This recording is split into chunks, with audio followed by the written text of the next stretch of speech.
can. of this metaphysical story. So that's how long I've been listening to you, and that's why I bring you in when stuff like this happens, because I often get confused because we all basically say to ourselves, what the hell is going on? It's almost like the gaslighting is so crazy because it's like they start going like, who said Epstein was a who said any of this? And you go, why would you suggest he's connected to the Mossad or anything? And you go, wait a minute, hold on. This is all kind of decided. There's mountains of evidence.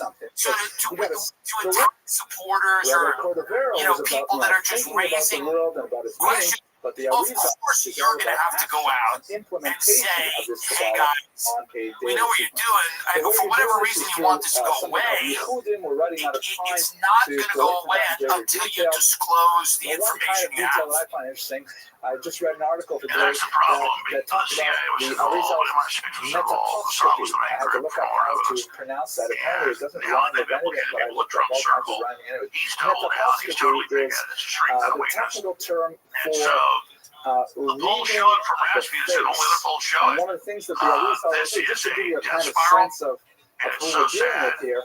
And the Democrats that are openly with 350,000 very kids much smuggled into across, the bunch of idea them that sex, the slavery, whole slave world labor. was created You through have the Tom Holland that divine already name, saved 35,000 through the kids, alphabet, prosecuted you over know, the thousands of whole recovers. All this good's happening, and I don't want to see this happen. And that But the way this works, and whatever a I'm person did surmising this, I don't know this is true, with themselves, but if Trump makes a would deal with be the deep state, leave him alone. written on their faces. All the Epstein things, And the implications, Arizal, all the because he was agencies, they purified go, himself okay, through so many you got to have Tikkunim Cash and Patel, Yichudim, was and able to Bongino, read and all on you people's go, faces, especially here. their foreheads, specifically This is what what Cal Serafin, really smart man, was transgressions said or months ago on my show. deeds they They're had being given performed. bad advice And he to wrote, go out and do something that tremendously discredits about them this. For by the example, very if you same give people tzedakah, acting like they're on their side. So it looks like they made a deal to keep on your 6 for a forehead, reason, and it lasts and about a the very week, same media which is Democrats that interesting. turn on them. And And now you're going to other negatives, the Democrats say they want to have CD you can classified. sponsor a class. They only want stuff with Trump in it. I don't really When I find say it, it's release just it all, bizarre release it all. anyway. So Release it all is the these only are the way. kinds of things that he would do. He would like meet people and he would say, I Maybe know what depose happened Alex at his Acosta. home Let's find out who told him that. all related to And this that's the U.S. grand attorney scheme that prosecuted of, 50 years ago that said he was told go easy. He can tell so us. his Yes, I legacy mean, let's was find an out. image of his And, grave you know, at the end of the day, I tradition think of that, the graves of Tzaddikim are you know, I'm decorated not in blue. naive. You're not naive. We know that there's serious players behind the scenes that are so deep, exerting pressure on all kinds of people. And certainly I know that you can't wave a magic wand and make the deep state go away, and you can't, you know, throw them all in jail overnight. But if there's no accountability for this type of criminal activity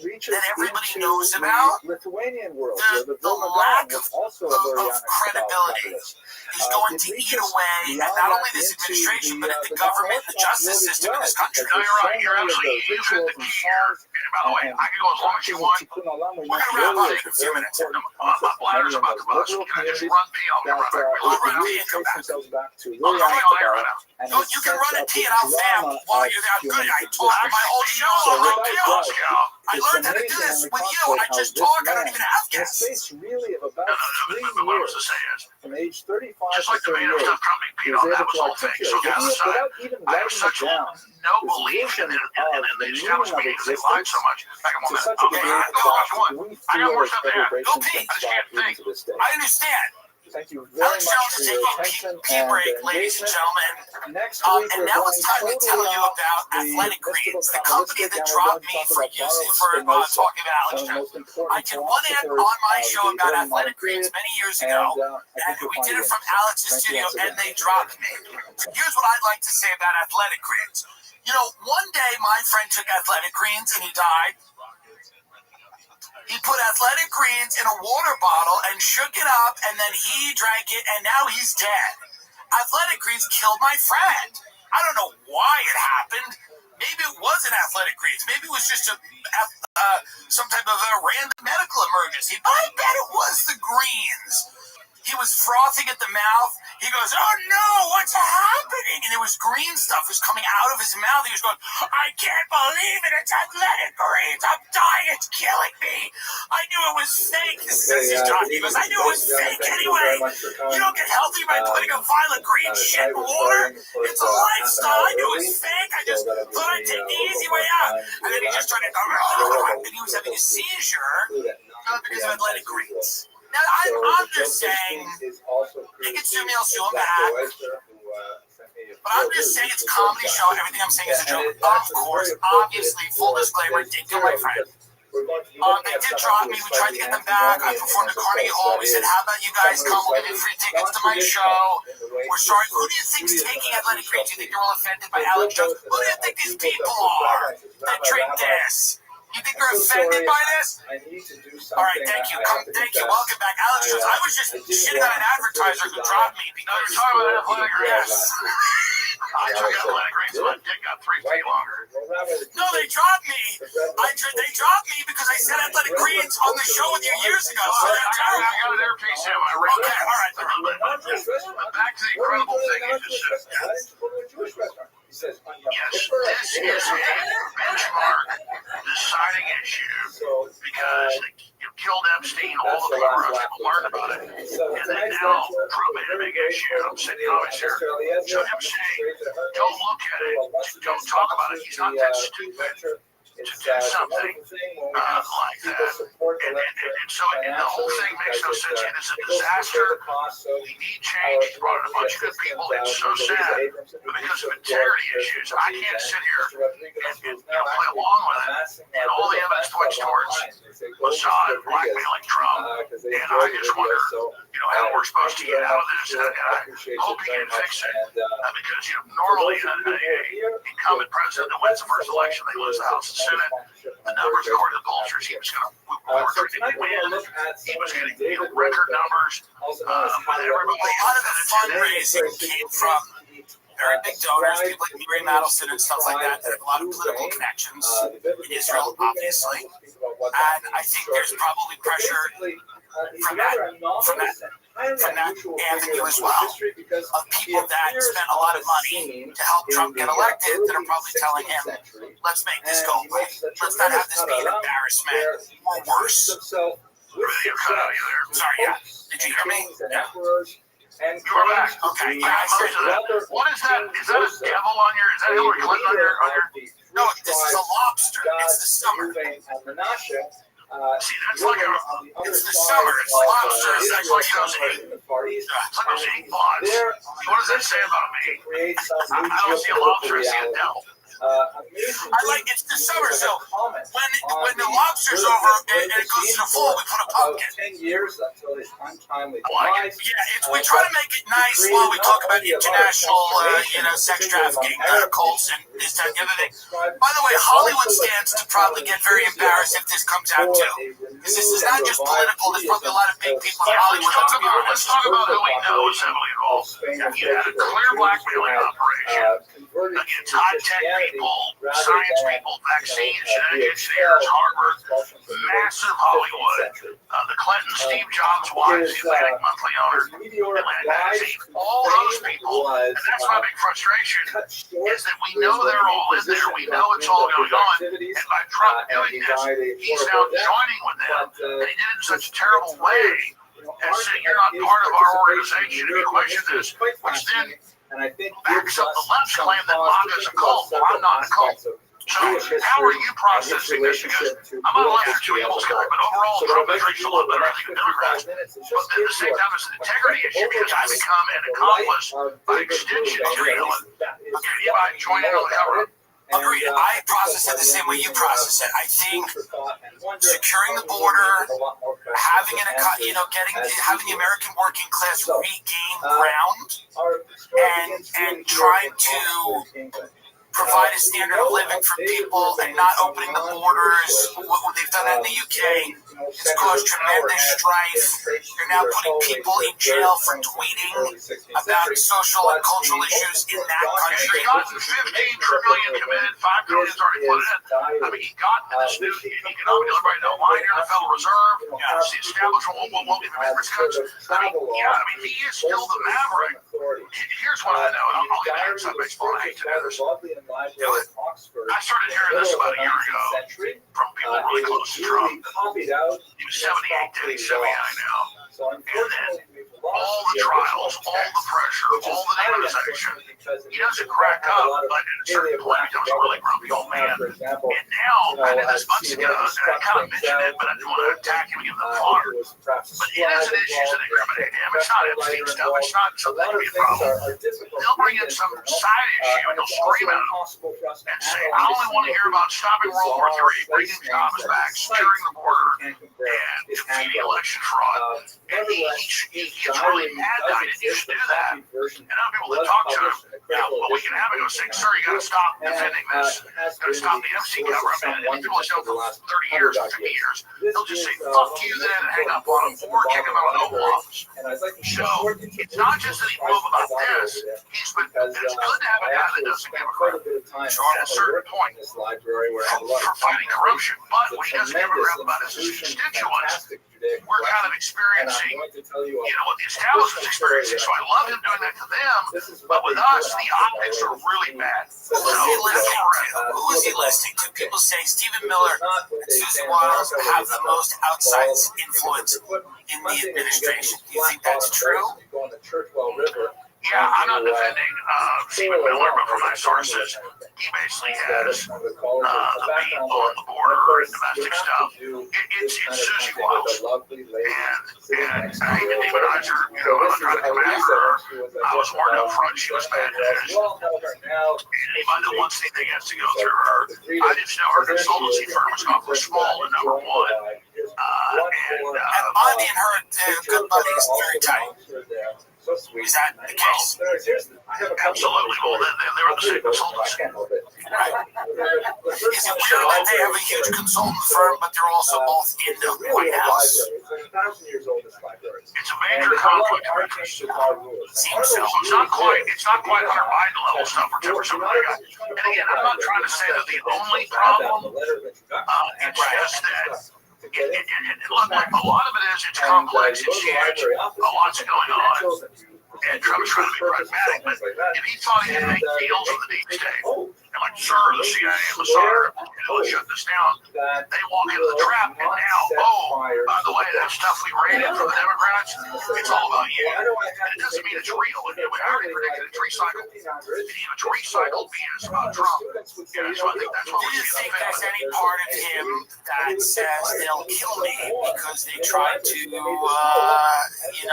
maybe tried to in Pennsylvania, where very few people are satisfied with the explanation of that, what the assassin was, Thomas Matthew Crooks, or he had no online footprint. We didn't know that much about him. The media's only recently started to kind of put out a narrative about him, but that was clearly a big brush with death. Do you think that there's any fear in that sense that Trump goes,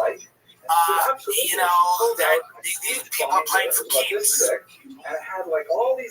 think that's the end of the day. I think overall Trump wants success for America.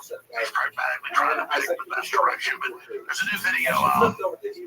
It's well everywhere about on July 13th. On July 13th, you see the film crew being waved up after he's shot. It shows his production. What about this been a presidential speech of Trump or Obama or any of them, which I've been to, or Bush, W, or I've been to all those. You have the Secret Service directing press up, directing press back. They tell you when you can be there, when you can. He gets shot, he falls down, they wave him back. He pops back up. They let the press in. These are TV productions. So people seeing that production, and then thinking, it's fake. The whole thing is a production. I know ballistics, I know rifles. They didn't have real people shooting at him. And then they just perfectly grazed his ear. And you can't fake real like that. You can fake the existence of another shooter, or a guy getting killed, or other people getting shot in the background. The greatest directors all fused together. Steven Spielberg, Ford Coppola, Scorsese. Nobody can do that. Nobody can, carry that out. That was real. His ear got grazed. The Democrats hold up the cartridges in the bullet and go, something this big, and it's this big. And when it grazes you, that's exactly what it does. And because, long story short, I show it to you, it hit my ear and bled a lot, but the hole was closed like a day. So went right to the side, the same thing happened. My hand being shot was an accident. The point was, is that my grandmother's ranch. The So, point is, no, that was visually, real. he first shows And all up the in lawfare and all the Venice, indictments and the 1523, mugshot, and it says, the persecution I've gone through was real. Abyssinia, And because of that failing, from Sudan, and because of what debate happened, among they're now two trying to major spin that maybe scholars go away. in But Albania as to people that where see, exactly that was. oh, they pushed the media back. Well, if you go to any debate or presidential deal, they tell the media before, they tell them come back. And And then once Trump pops back up, they're like, okay, he's okay, come back forward, because they're producers, they're filmmakers that run this. They're trying to get iconic shots for videos and put out for Trump. And so they all seem shot, they get scared and run back. And he pops back up, he's normal, okay, they creep back up, bring the cameras back up. You got a bunch of Pulitzer Prize-winning photographers there, but they gotta do what the Secret Service says. So people go, oh, that's a production. Well, when Trump goes to the NFL game or the World Cup game, that's a production. Doesn't mean the game didn't play. That mean it wasn't real. So yeah, it is a production, but it's a production that is a real event that's happening. Before you go, what do you think Netanyahu wants? I mean, on Syria today, the Gaza thing's insane. They seem to be hinting that they're not done with Iran. We don't even know if he is I've heard from people, and there's articles out, and this is not a secret, that they don't, I don't think they feel like enough damage was done. They want to do more. What do you think ultimately in Trump's 4 years they would like to see, Netanyahu would like to see? Like, what would be their goal here? Would it be to reconfigure Gaza in the image of what they would want? I imagine that's on the table. Is it another attack on Iran? What do you think it is? Well, there's no expert on it, so how much time do I have? Any, as much as you want. That he has any of those motives whatsoever. The two most fascinating theories about his Benjamin background Netanyahu has been in power off and on 25 years. And previously he represented the most right-wing, aggressive Israelis. And when you see Rabin got their way, it's on record, associated with him. And now they've gotten Israel so radical, they call it right-wing, as the media calls it, just let's just say, Israeli supremacists.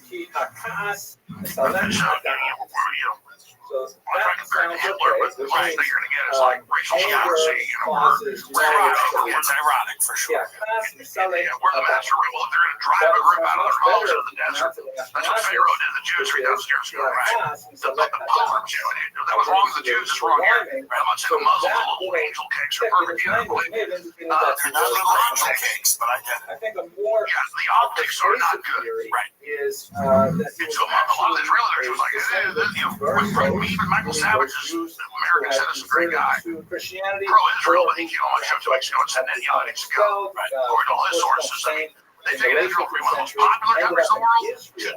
Israel in international polls is the most unpopular country in the world. Yeah, they've had a rough couple of years in terms of their. So you ask what's going on with Netanyahu.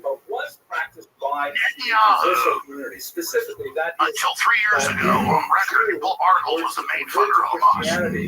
Israel set up Hamas and funded their creation. His credit, the PLO. So you got one group you don't like, but a new, more radical group that challenges them, and then people forget about it later and you blow them up next month. Like I said 8 months ago with NATO, Turkey and Israel on record overthrew Assad after 18 years of trying, or 17 years. I said, I bet in 6 months they're trying to overthrow the new Al-Qaeda leader. Well, Israel's out bombing, trying to take him out. Which is a one-dimensional thing. Sounds good. I don't like the leader of Al-Qaeda and ethnically cleansing non-radical Muslims, Christians, Druze, and others. But Israel literally ran field hospitals for Al-Qaeda and bombed for them and put them in as theological forces. Just like Netanyahu's predecessors look at next power. Created Hamas. So then you have October 7th in this stand down, this little armed camp, incredible Israeli intelligence, one of the best militaries on earth, that's not high. 7.5 hours, nobody responds to Hamas breaking across the fence and grabbing all these Jews. Right. I mean, my God, you flirted Israel, we'll shoot a missile up their ass. So, and Netanyahu admitted there was a stand down. The army blamed him, he blamed them. That was a couple of years ago. where the fun starts. He said, when the war is over, we'll investigate. Well, for Netanyahu, in power 25 years, serious heart problems, indicted. He stays in power by having crises. And so it really comes down to him and his party. And they don't can't have elections for 5 months under emergency declaration. They can't even have elections because of this emergency. So he stands to gain. The weapons makers stand to gain with billions when their weapons being spent. Iran's knowing it's okay. I'm not into them, but if you go back to Wesley Clark, 20-some years ago, he goes to the Pentagon, which is classified now. They know the next 5 years we're taking out 7 countries. Iran's the last. Well, they caught Syria 8 months ago. The last one is Iran. It's not just about getting that Gaza Strip. Under international law, Israel gets 12 miles out, and they've got one of the biggest gas fields undrilled because of the conflict. I mean, it's more rich than, off the coast of Texas or Louisiana. And so there's trillions of dollars, and they've already built a pipeline up through there that goes up to Turkey. So Turkey is involved. Erdogan acts like he doesn't like Netanyahu. Those guys are all supposed to be their savings joints to join them. And so it's all, and the U.S. is involved. Wants to act like it's not because it wants to stop the Belt and Road out of China and all the way through into Russia and Europe. They want this other pipeline they're building up into Europe out of there, and there's gas all the way up from Israel, Lebanon, Syria, all the way. And so Israel wants to build the main industrial shipping hub for shipping liquid natural gas and the pipeline up to Europe. It's got probably more gas than freaking Alaska. I mean, it's got more gas than Kuwait, more gas than areas there where Russia intersects with Ukraine. It's one of the richest gas fields in the world. Trillions and trillions of pure liquid natural gas and oil. It's pure surface, by the way. It's not deep. And so it is a gold mine. So you hear Jared Kushner, I'm going to build condos here. These weird AI videos with Trump. It's going to be so beautiful. And Saudi Arabia wants to come in and offer to pay to make it all nice. You give all the Palestinian jobs. That's all of a cover. The hotels and the swimming pools, casinos are nothing. It's that hub. Because the southern hub, you can say, well, there's natural gas all the way from right there in the Mediterranean up to Syria. But you've got to have the hub at the start of it for the pipeline to come up out of Israel. Right, so this is not even debated. So we're talking, they're saying like $7 trillion in current numbers just off the coast of Gaza. You add it all up, it's over $20 trillion. You can leverage that. Then you have the military control. Israel is never actually, you tell me, they've never had a proper port. And so this is about strategic alliances and control and blocking China. So I don't want to just blame Israel and all the Israel for sure. It's all about the U.S. acts like oh, please do a deal with Gaza. Blah, blah, blah, blah, blah, the next week. Years ago now. Because again, please don't hit Gaza. Blah, blah, blah. No, the U.S. and its interests are absolutely aligned with Israel. Well, in that sense, I think you're right. Well, what is the end game in Ukraine? We are still cutting big checks. We're still spending a lot of money. It seems like we're trying to get that country nuked. I mean, hopefully there'll be a deal in place. Vice President said he thought that was a very big possibility, but it seems like the policy of America is to push Putin into a corner until he uses some type of tactical nuclear weapon. I mean, I can't see any other end game. Well, as usual, your analysis just, yourself is accurate. The head of France's finance, the head of the military, the head of Sweden, Germany, the UK have all said the last 2 years, look this up. They said our business plan is a 20 to 30 year conventional war in Russia. It will bankrupt Russia. We'll finally break Russia into 5 parts. Well, that didn't work. Russia's outperforming weapons production, conventional munitions, artillery shells 3 to 1, drones 3 to 1. So that's not working. And they were defending it very closely. And so they use collapse financially in wants this. And you've got, just like Vietnam turned out with McNamara, he later admitted this before he died in the documentary. Oh, it's just a big war game to make money. They wanted a place where they could have won very quickly bombing the north. They could have won, destroying it, but they never did that because it was just a way to pump. LBJ made like back then, made like $20 billion, like $3 billion himself, right? Just off dredging out the ocean and putting in ports. So it's all a giant war game. And you've had for 15 years the U.S. Soros overthrowing governments, Ukraine stirring it up, poking the Russians, and then they don't care. As long as they can keep it going, they've laundered $300 billion in just the last few years.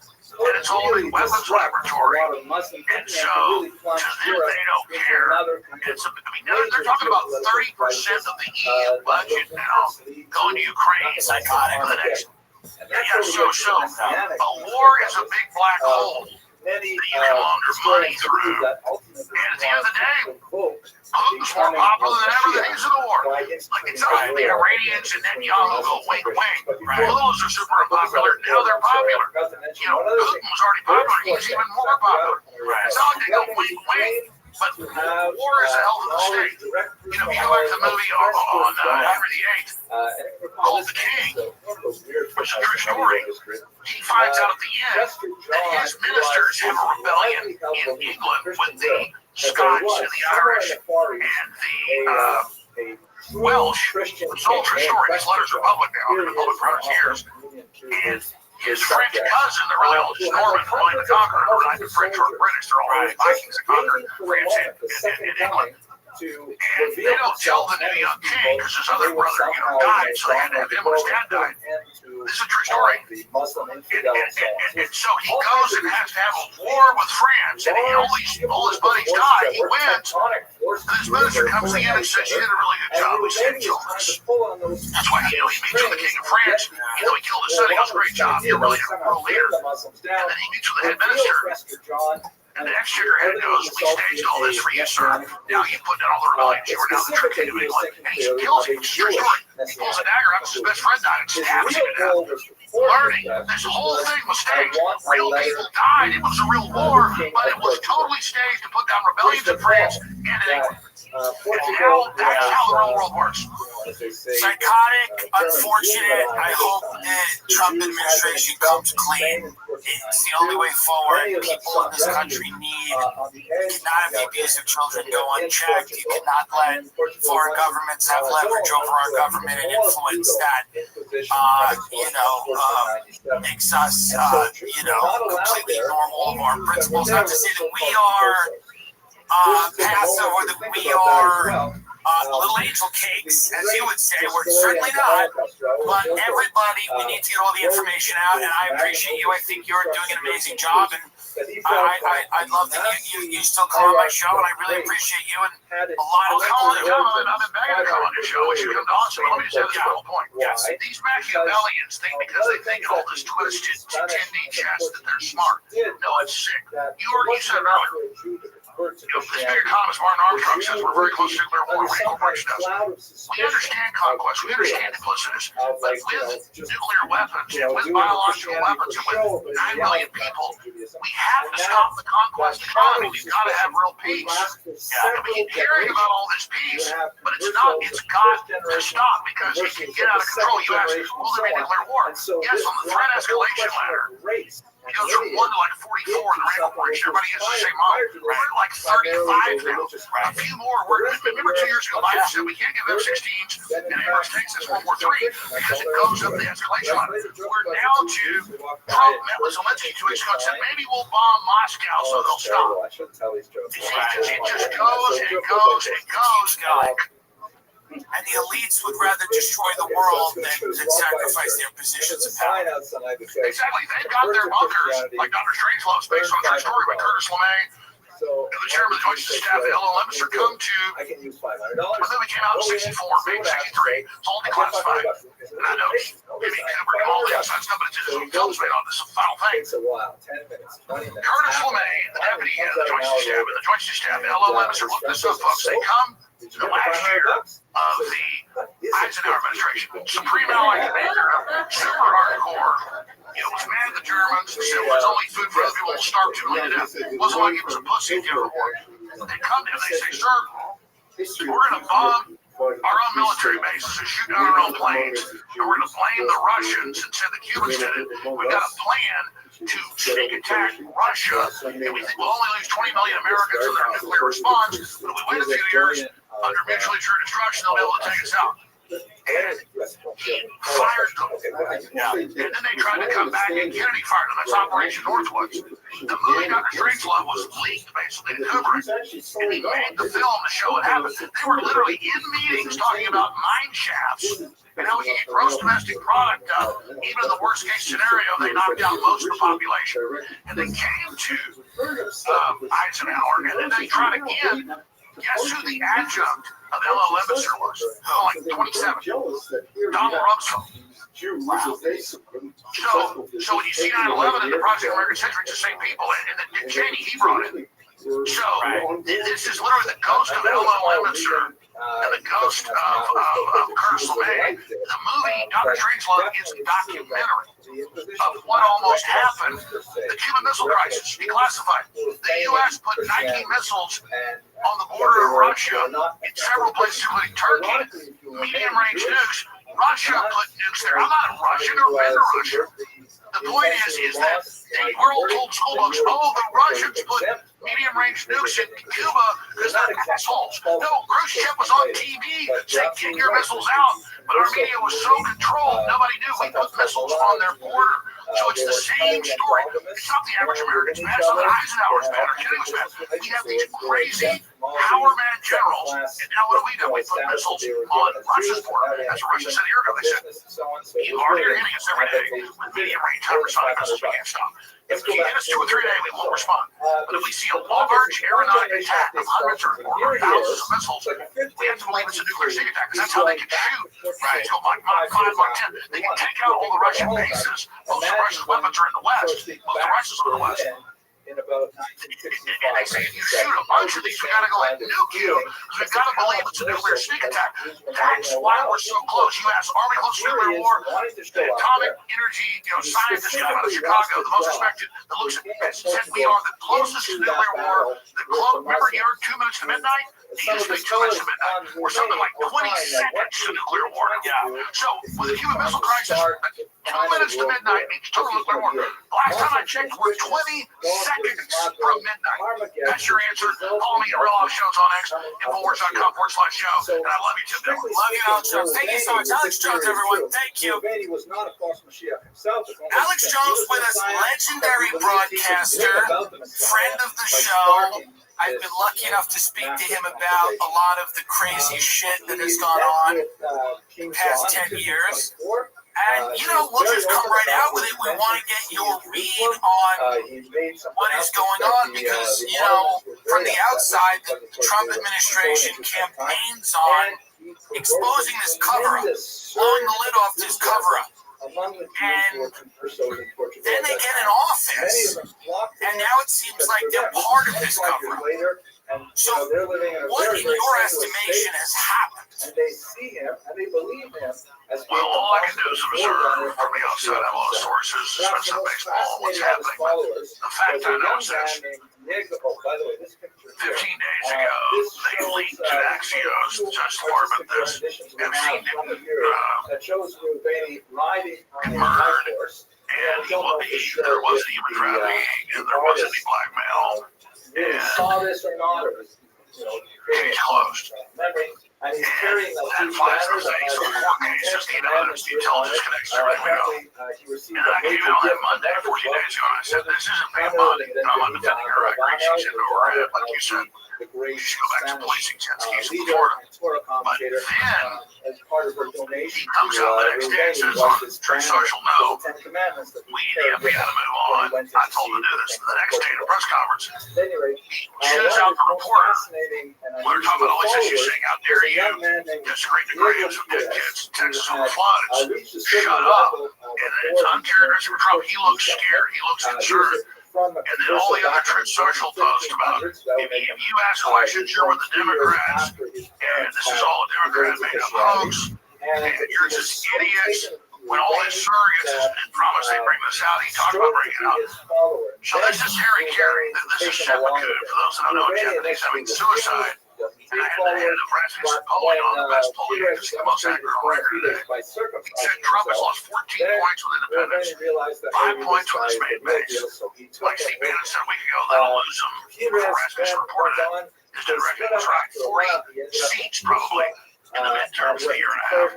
This is Trump self-harming. And from all my research, he knew Epstein, there were socialites, all that, but they would have already used this, but he was saying they had something. The Genos they brought out turned out one of the real people. They said that Melania was a hooker, that Epstein introduced her, the modeling agency, we looked into that. Trump's modeling agency, that wasn't true. So they're kind of regurgitating all that on one hand. So why did Trump act so painted deer in the headlights? And you'll come out and say, there is no list. Okay, there is a list, but you're still an idiot if you look at it.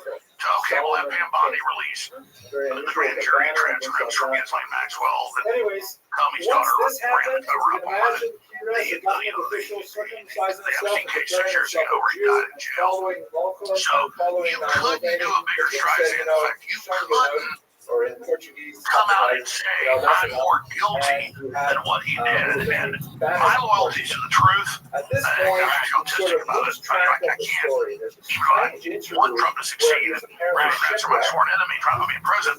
I'm just like having to report this that this is beyond insane. Yeah, and it's like Trump blowing his feet off with a shotgun. Well, we know that this was not only a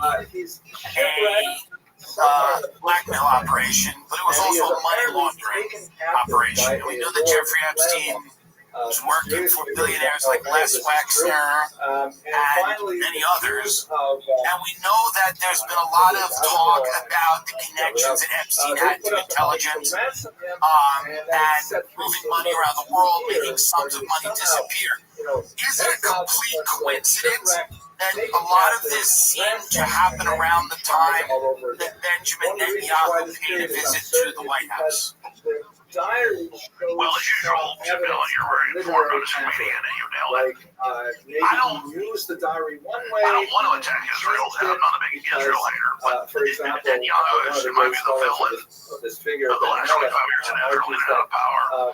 What's really going on? It definitely is the cliche of Israel trying to manipulate the United States internal politics and foreign policy, particularly the Middle East. So definitely Netanyahu's heavily involved in it. Ghislaine Maxwell was convicted of human trafficking. Though the new memos that Trump says there is none of that. Well, then how is she convicted? Her dad, Robert Maxwell, was on record with Mossad, married Mount with military honors and MI6 and Russian intelligence reportedly fell off his job when all this came out. Just like when he died decades ago, all of a sudden millions of dollars were sucked out of his bank accounts. And so, from my evidence and research, it's pretty conclusive. Epstein was a junior to give Lane and took over the family MI6, CIA, Mossad business. That level, they're all interconnected. And it was more than just trafficking underage girls. That was like a side hors d'oeuvre or a writer.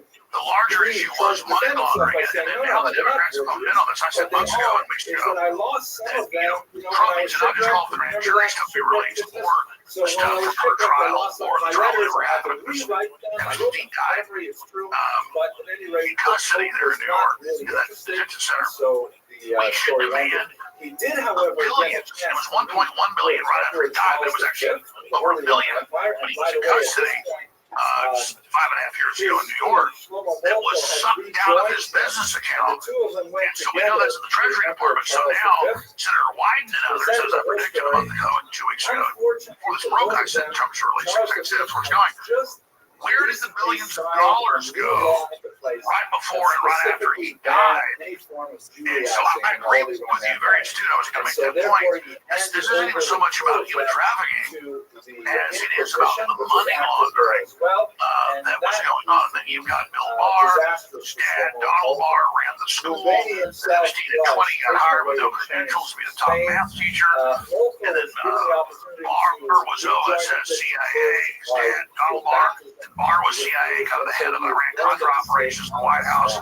And then his dad, Donald Barr, writes a book about space relations, about aliens on a planet that kidnap human girls and rape them, and then they train humans to enjoy it and combine them in the raping of children. This is beyond crazy, and he hires Epstein to do all this.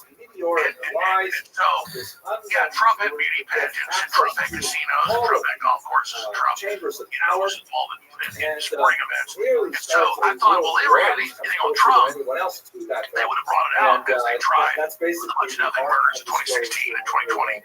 But now that he acted like this, I think the jury's out. Where the jury is not out is on the majority of people on the plane, on the flight logs, are Democrats, are big power brokers like Bill Gates. And we know some people in the Trump administration have been heavily implicated. I'm not going to name names. And so, you nailed it when you brought up century was a period of tremendous capitalistic speculation. If you got time here, we have all the time in the world. I just want to add, Barney said we have 10,000 hours of video.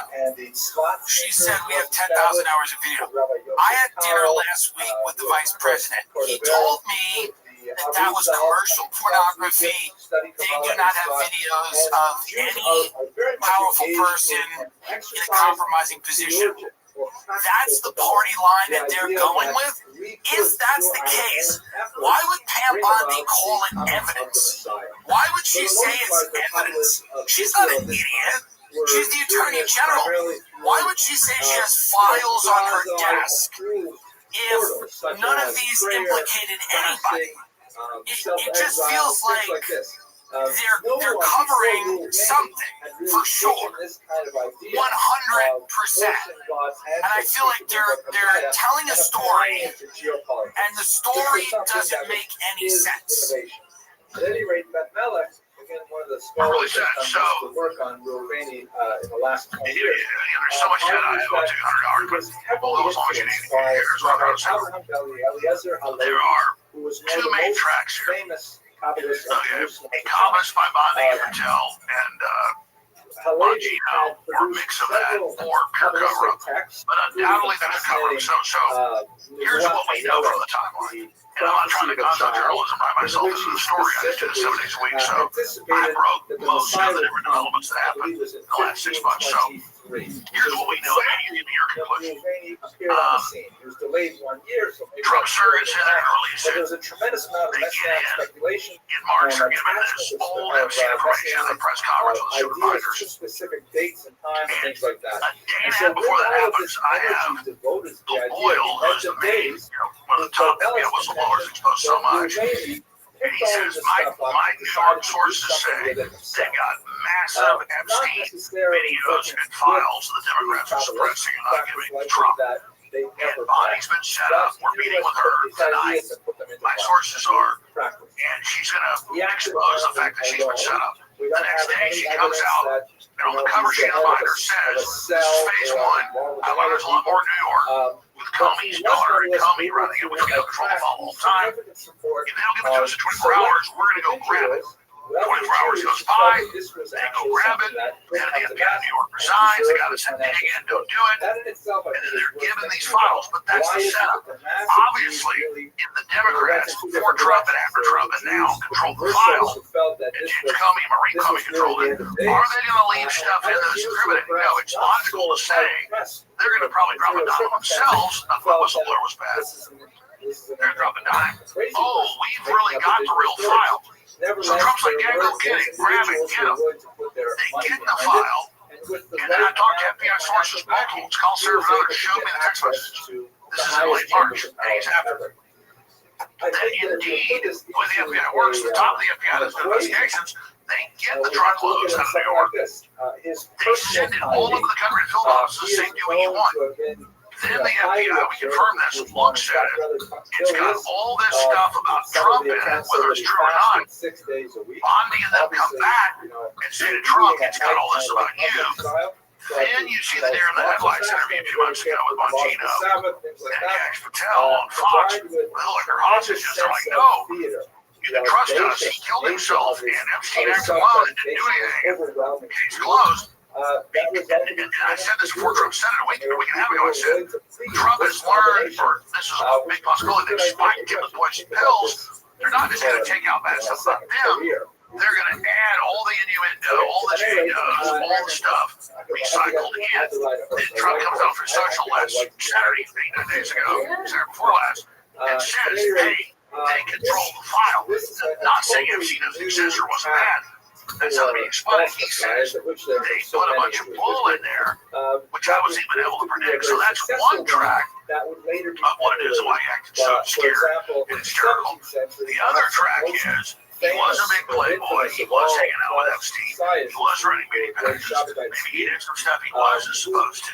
Drawing in something. And now they're bringing out. So now the jury's out on Trump. Now he's got to be suspect. But the same people that run Crossfire Hurricane, the fake Russia gang, Obama, Clapper, Comey, Brennan, that did all this, who were known fake frauds, who are known to be all over the Epstein file, who are known controlling it on the U.S. side. Anything they tell me suspect, so I don't believe it right away. Then you bring up Netanyahu, and that's the key. So anytime Mossad is going to operate like this on domestic soil, they're going to need a CIA agreement to pass. That's been on for decades. And then you got Maxwell's 10 that was MI6 Mossad on record. And KGB, triple agent, highest level. Literally triple level. Or even quadruple level. So you have Trump, grab it, do it. He gets it. Oh my God, I've been set up. Then he's mad at Netanyahu, and behind-the-scenes sources were not to that area months ago. Netanyahu shows up. Suddenly Trump 180s. Searching whatever Netanyahu wants. And we know who has a full file, all the hidden cameras and all the stuff. And the little island in the Caribbean, and the facility in Zara Ranch, Mexico, in New York. And we had Andrew Barack there photographed dozens of times, at 30-some meetings there in New York. And all of a sudden you get a 180 as soon as Netanyahu shows up. Now Trump learns what's in the FBI file. Right after that, then Netanyahu comes and tells him. And I don't believe from my sources, this is how the FBI, that it is Trump, but it's people in his administration, including a top financial advisor that's heavily involved. Trump wants to get his agenda through of jobs, $15 trillion investment coming in, $3 trillion a year. He wants to stop World War III. I'm not defending this, I'm saying thinking of it all. Yeah. And so he goes, oh my God, this is a giant new Russia game setup. He comes out and says, well, let's just do a supporter. I'd be crazy when you say a top financial advisor. Are we talking about Epstein's neighbor? The expulsion from Spain and Portugal, though, were no less. Okay, interesting, and that makes sense. So here's how informed you are, and I'm not trying to be a mean person. Yeah, he made it be innocent. We're right. London. That's right, Howard London. Don't sue me. Kidding. Well, it's just beyond suing. This is like, you're gonna find me in the pool. Yeah, you're right. Now, well, let's just say you brought it out, you're smart and figured it out, nobody else was. I'm sure it's true. They're blackmailing and lending. I've confirmed that from the FBI. And it sounded like anything wrong. But here's my question. We have Ghislaine Maxwell sitting in a jail. I believe in Tallahassee, in Florida. We have Alex Acosta, who supposedly there was an unsourced, more privately sourced, unnamed sourced person that Vicky Ward quoted saying Alex Acosta said, I was told to stand down. Epstein belonged to intelligence. That is why he was not prosecuted. The federal prosecutor. Right, to the fullest extent of the law. Why do we not, and by we I mean the Trump administration, the American people, demand that Maxwell testifies in front of Congress and that Alexander Acosta testifies in front of Congress about whatever this operation was? I think me and you have a good idea about what it was. But it's a vile operation. It destroyed the lives of children. No civilized society can exist ignoring things like this. And it also opens up many questions about a financial system that we barely understand that involves oligarchs, criminals, human traffickers, drug smugglers, and our own political class, by the way. This is why Nancy Pelosi has been so quiet about this, let's be very honest, because she has no problem with, obviously making lots and lots of money, and lots of our politicians, I mean, Barack Obama, these $30 million homes in Martha's Vineyard or whatever they are. Why don't we demand that they testify, Alex? The violence that attended that with the expulsion of the Iberian Peninsula, because And, Jim, I'm not going to kiss your ass. I was about to go before you said, like Maxwell testified. I think there were some options to be baptized. Yeah, that's where I was going next. So it's very hard. I'm not Here's sure the issue with that. They're too much She's in apples and prison oranges. for human It's true trafficking. they're a century and a half apart. And So you got but these lawyers connected to Epstein saying months ago, Alan Dershowitz, Trump better pardon her. And then even before Elon came out and said, hey, Trump's on the list, you're never going to see it, which has a lot more credibility now. Because of this, it doesn't mean Trump did anything wrong, but he's implicated. He's embarrassed by it. The issue with Ghislaine Maxwell is she's in prison for decades. So you can't trust somebody to testify who has already not implicated other people, but now that she's convicted in prison, maybe she'll say that I was involved, but I'm being sarcastic. I don't know. My point is that pressure mounts for Ghislaine Maxwell to be released to testify before Congress.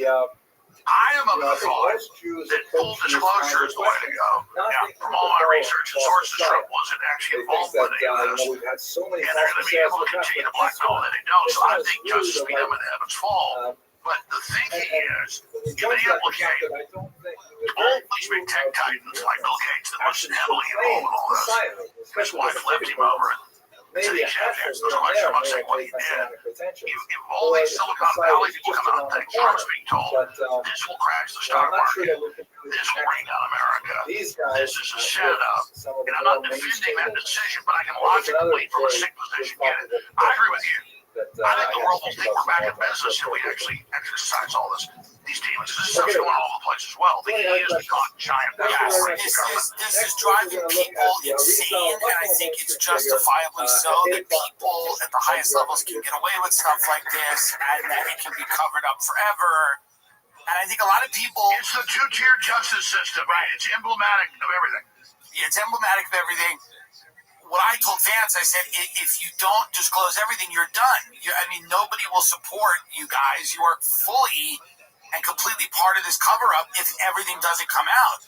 I think it paralyzes their presidency completely. And what did Vance say? He agrees with me.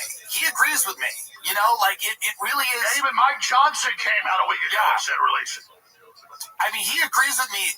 The calls are coming from inside the house. We know that Benjamin Netanyahu shows up. We then immediately see an about face, which is completely crazy, by the President of the United States. And again, I'm not a paranoid Israel hater, but their activity over the last 6 months is completely insane. They're bombing churches.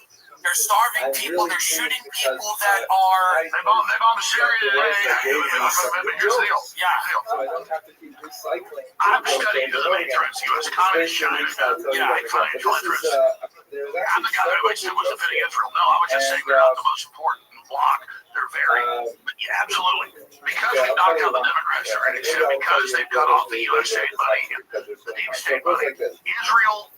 Netanyahu sees a power vacuum and is definitely trying a hostile takeover of the administration. So that's 100% going on. Are you worried about these connections with Palantir, with using technology Palantir technology to merge all of the different departments, so that if you have information on you with the IRS, that's now merging with, your arrest record, and if you've attended a protest, and whatever the case may be. We see in the UK people are getting sent to jail for tweets.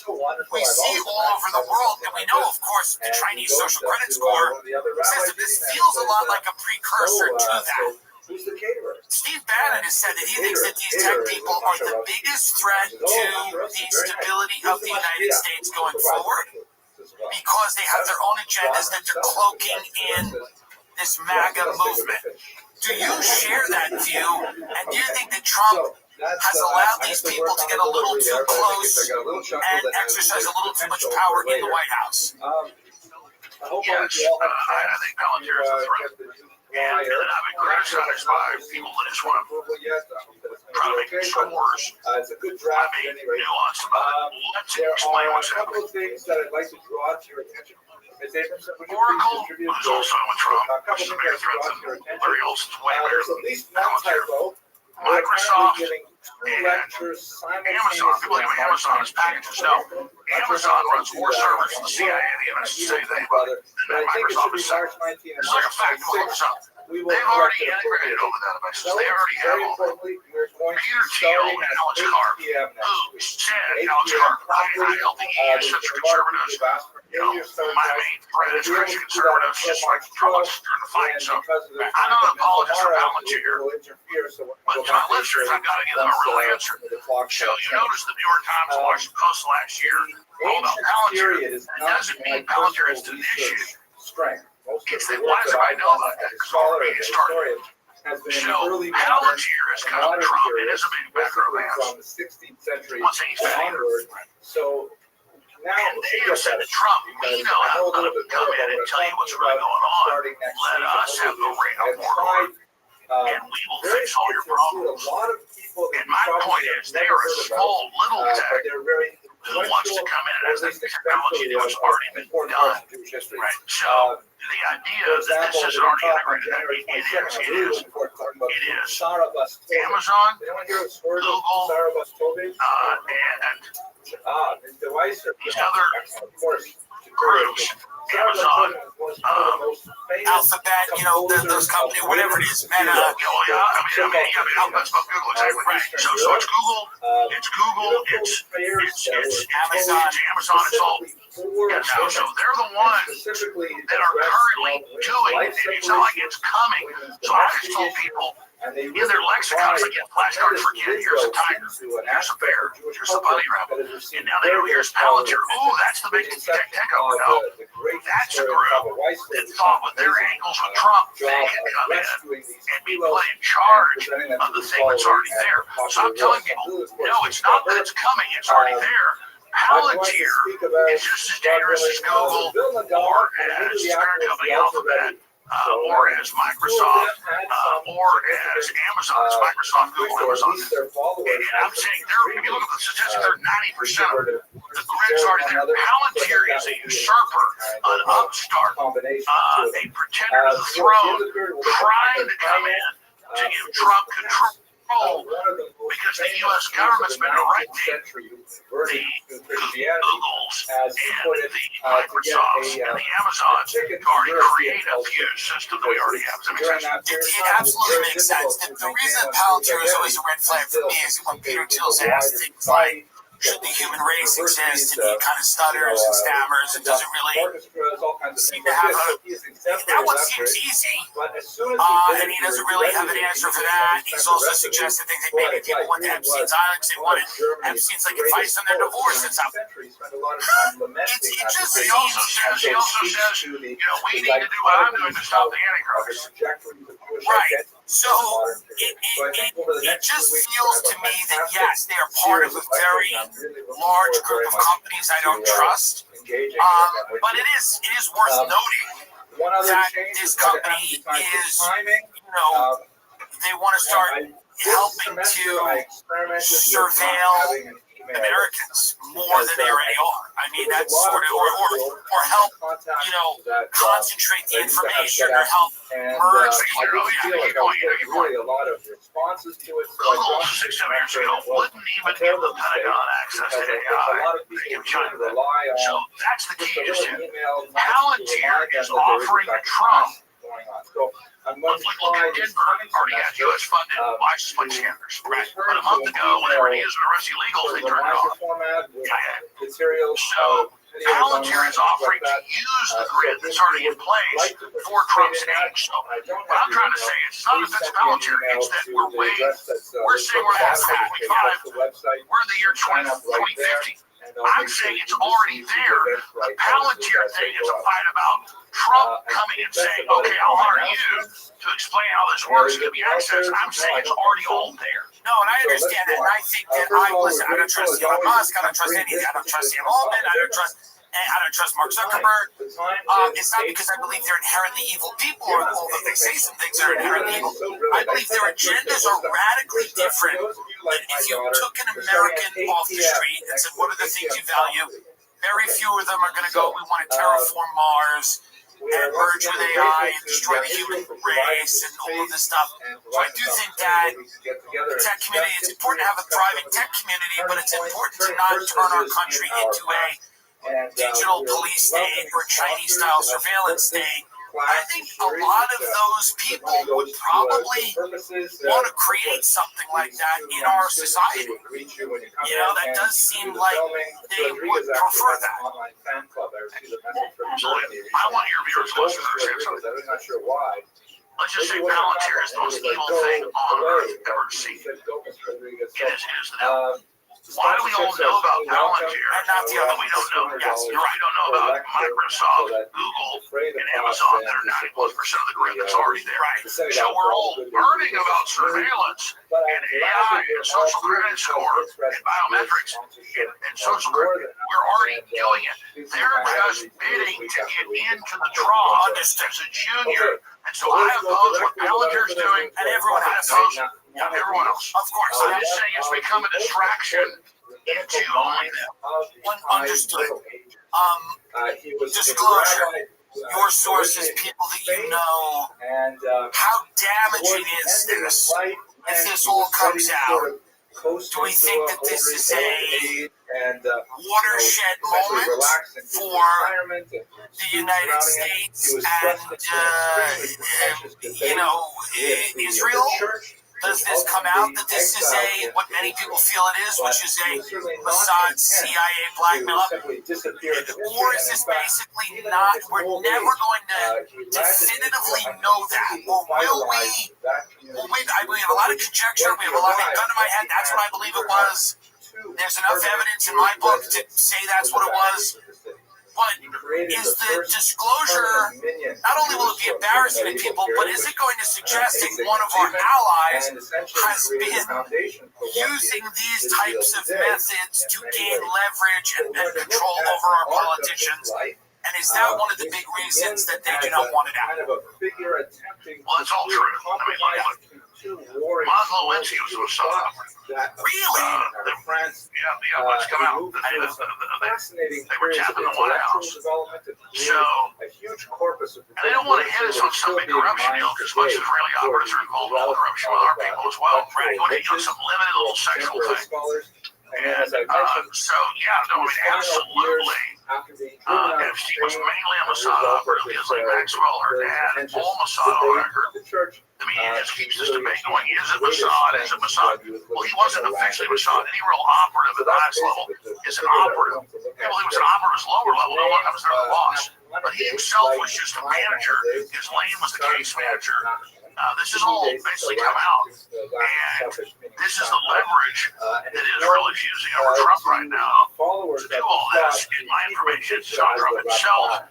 There's all this other stuff trying to embarrass him, beauty pageants, flying twice on his plane from New York to Palm Beach. And again, Trump was all release until he got the name Netanyahu that you nailed. But what's more important is this has captured the public's understanding and imagination. And so it's all about integrity. It's all about getting rid of the deep state and Trump joining with it and defending it. I had like yesterday, Mark Mitchell, who is the hands down, the best record nailing elections. I'm sure around the world from his Illinois. And he said, I'm not a Republican or Democrat, but I care about the voters and freedom of the future.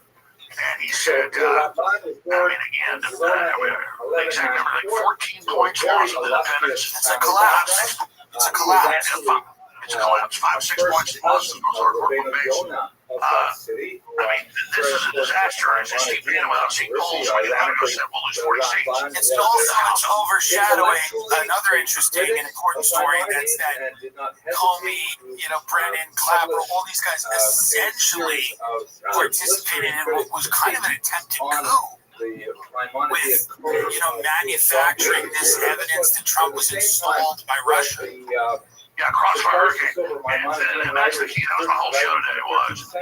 Crossfire Hurricane is proven. Crossfire Hurricane is confirmed that not just Obama giving orders to Clapper, Brennan, Comey, before 2016 that Trump was running, they put him under surveillance, the documents are out, they created the Steele dossier, they didn't just let the intelligence out and then not report it was fake, they created it. Tulsi Gabbard said last night on Fox, where you have the documents that's trapped. Obama is a CIA operative from birth.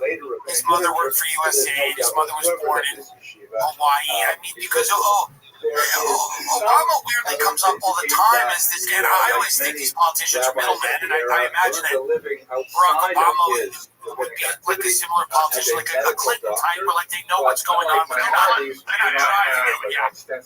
Bill Clinton, Hillary Clinton come out of the CIA and the Dixie Mafia and the Chicago Mafia. There's some films made by Joel Gilbert, who's done research. It's well known. Obama's grandfather was the head of the CIA in Hawaii. His mother was a CIA sex operative. His real father was not in Kenya, but was the head of the Communist Party, USA, and the major newspapers from Marshall Davis. Where do you think he was born? You have to take a guess. He was born in Hawaii. Oh, he was? Yeah, it was Obama. In 4 different videos, when he was a senator, saying, I was born in Kenya, I'm back in my home country as a fake cover story. And that guy, that sub-Saharan African looked nothing like him. You look at Frank Marshall Davis, it's him, and he wrote in Dreams of My Fathers, I spent summers with Frank Marshall Davis in Hawaii. He was friends with my grandfather. He felt like my real father. That's Frank Marshall Davis. And his mother, Betty Davis, that was that woman with the dark hair, the famous bombshell, 50s. No, it's the one that did sophomore. About whether It'll pop my head a bit. Once they did that style, and in the famous porn that Frank Marshall Davis released, in the same house, photos of Obama with the same couch, with the same pictures, with his mom and Frank Marshall Davis visiting. Frank Marshall Davis, it's her with women on the very same big picture.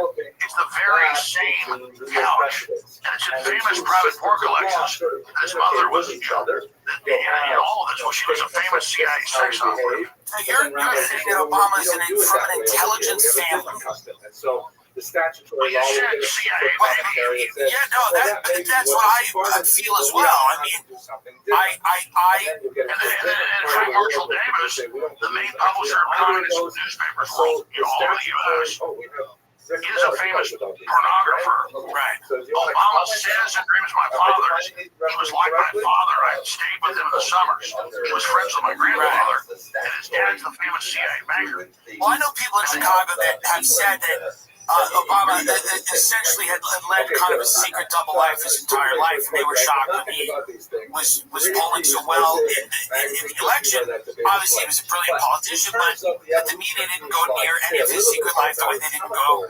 There's a lot of people that obviously the media's told to stand down, but I know people in Chicago, these large financial institutions that knew him, that were shocked that more details about his private life weren't emerging. Early October or September. Well, yeah, and he says every employee, needs a gay man to help lead him down on his gay or anything, but it's well known how he's being controlled. So you very astutely said a baby of the CIA.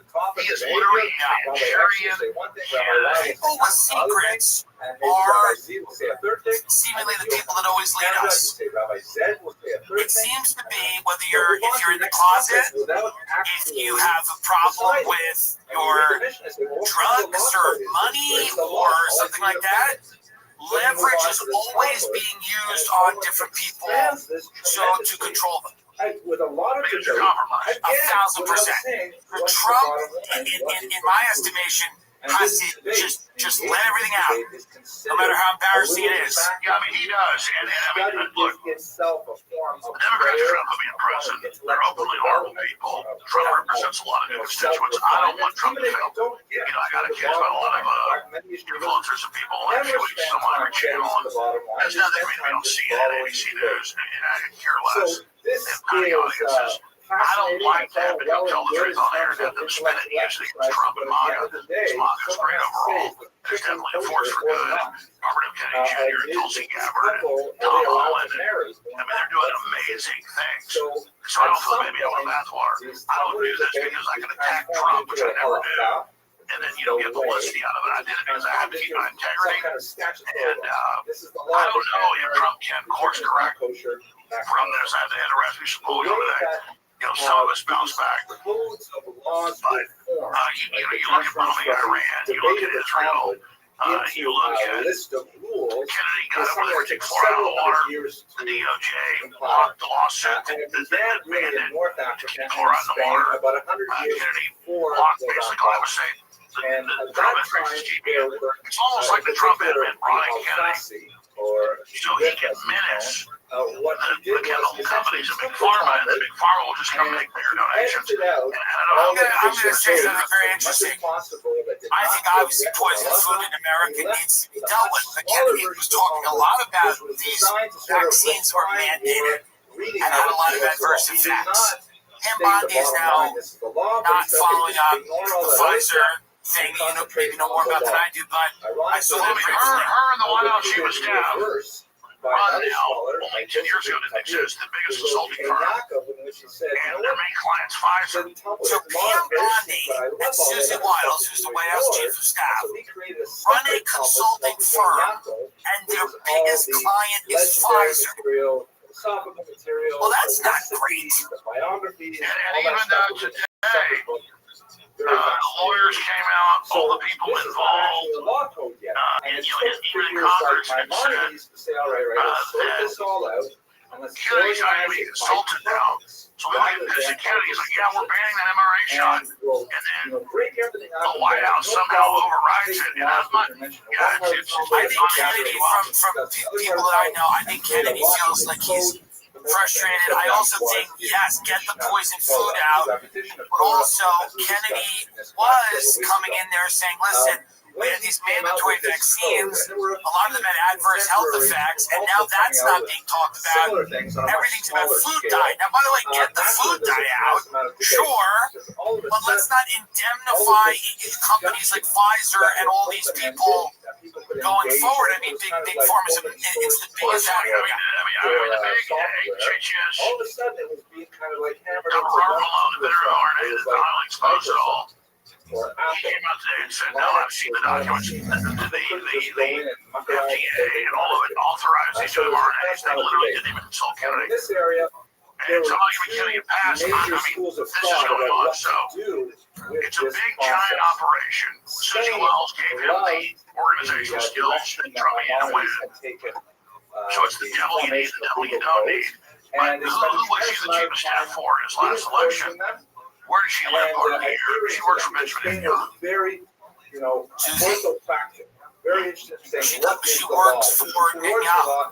Even if she was his chief of staff at his campaign manager. Interesting. I did not know that.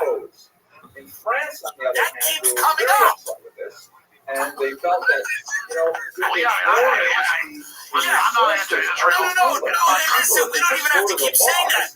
We're not anti-Israel yet. I have responsibility. You do. Like a Jack in the Box to Netanyahu. Jack in the Box to Netanyahu. Remember Netanyahu back during the COVID thing? Schools in France. I want Israel to be the headquarters of human testing. We don't know what it's going to do. We offer the Israeli people to be guinea pigs to be tested. Well, that violates the Nuremberg Code. So I'm not anti-Israel. I'm saying, of course, pull out Netanyahu says Israel's a guinea pig. And I think Netanyahu's a villain. I have great friends in Israel and in America that are Jewish people that are religious, some aren't, and they a lot of them think what's going on in Gaza is atrocious, and then Netanyahu's a criminal and should stand trial. But it is interesting to see that this administration is starting to spin out of control. This school was ultimately. It feels like that. That's a good way to see it. The first 5 months or so, it was like almost perfectly on track for it, and then it just started going sideways. And now it's moving very quickly in the wrong direction. And so they And also I have no interest in them feeling like, oh, the immigrants are literally in prison. towards It's suing me, and all of a sudden, it's like my lifeboat. I'm in his trunk, and then he's poking holes in the bottom of the boat. And I don't want to be in these associate walls. I don't want to be in these. I can tell you a lot more. I've had a Wiles call up and be like, the foundation of the next last week, what do you want? years of Talmudic Yeah. and Oh, you think I'm doing all this just to get something up the Restream? I want you to do what you were elected to do. Very different. Yeah, so it went from, you're bad, we're going to have our influencers attacking you 2 weeks ago to, what do you want? Well, he wrote actually Yeah. Well, they want it to go away. They want this to go away. And I've been listening to you since I'm 12 years old on the GCN network. I remember listening to you before 9/11, by the way. And then,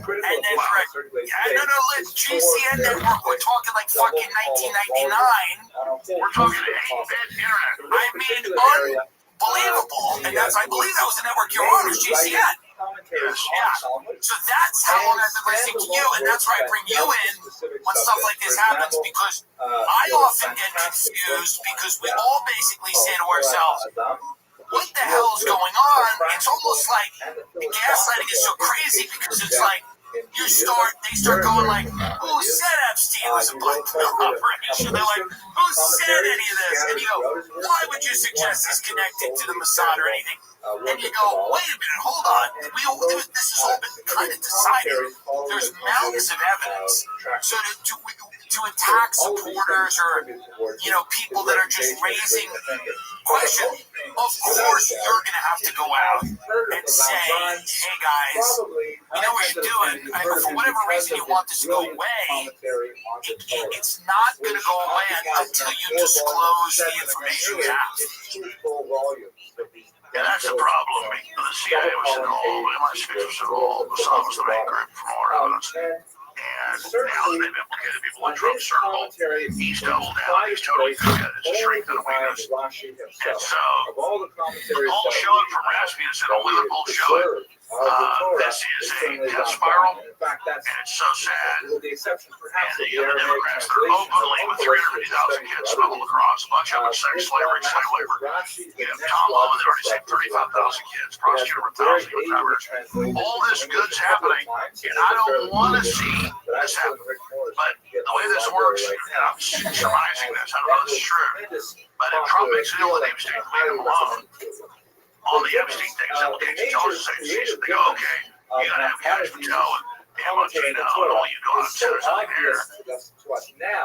And this is what Cal Sarah from really smart FBI whistleblowers said once on my show. They're being given bad advice, but this credits them by the very same people acting like they're on their side. So it looks like they made a deal to fix this for a reason, and the very same media and Democrats that turn on them, and now hang around their neck. And notice what Democrats say they want Epstein declassified. They only want stuff with Trump in it. I say release it all. Release it all is the only way. And maybe depose Alex Acosta. Let's find out who told him that. And that's the U.S. attorney that prosecuted 50 years ago. He said he was told no, he's intelligence. Yes, I mean, let's find out. And at the end of the day, I think that, I'm not naive. You're not naive. We know that there's serious players behind the scenes that are exerting pressure on all kinds of people. And I know that you can't wave a magic wand and make the deep state go away. And you can't throw them all in jail overnight, but if there's no accountability for this type of criminal activity that everybody knows about, the lack of credibility is going to eat away at not only this administration, but at the government and the justice system in this country. No, you're right. You're absolutely, you hit the key here. And by the way, I can go as long as you want. We're going to wrap up in a few minutes. My bladder's about to bust. Can I just run pee? I'll come right back. We'll run pee and come back. You can run and pee and I'll vamp while you're there. I'm good at it. I talk on my whole show on my field. I learned how to do this with you. I just talk. I don't even have guests. No. But what I was to say is, just like the media, the company being on that was all fake. So on the other side, I have such no belief in the established media. They lied so much. I got one minute. Okay, go if you want. I got more stuff to add. Go pee. I just can't think. I understand. Alex Jones is a good break, ladies and gentlemen. And now it's time to tell you about Athletic Greens, the company that dropped me for talking about Alex Jones. I did one ad on my show about Athletic Greens many years ago. And we did it from Alex's studio, and they dropped me. So here's what I'd like to say about Athletic Greens. You know, one day my friend took Athletic Greens and he died.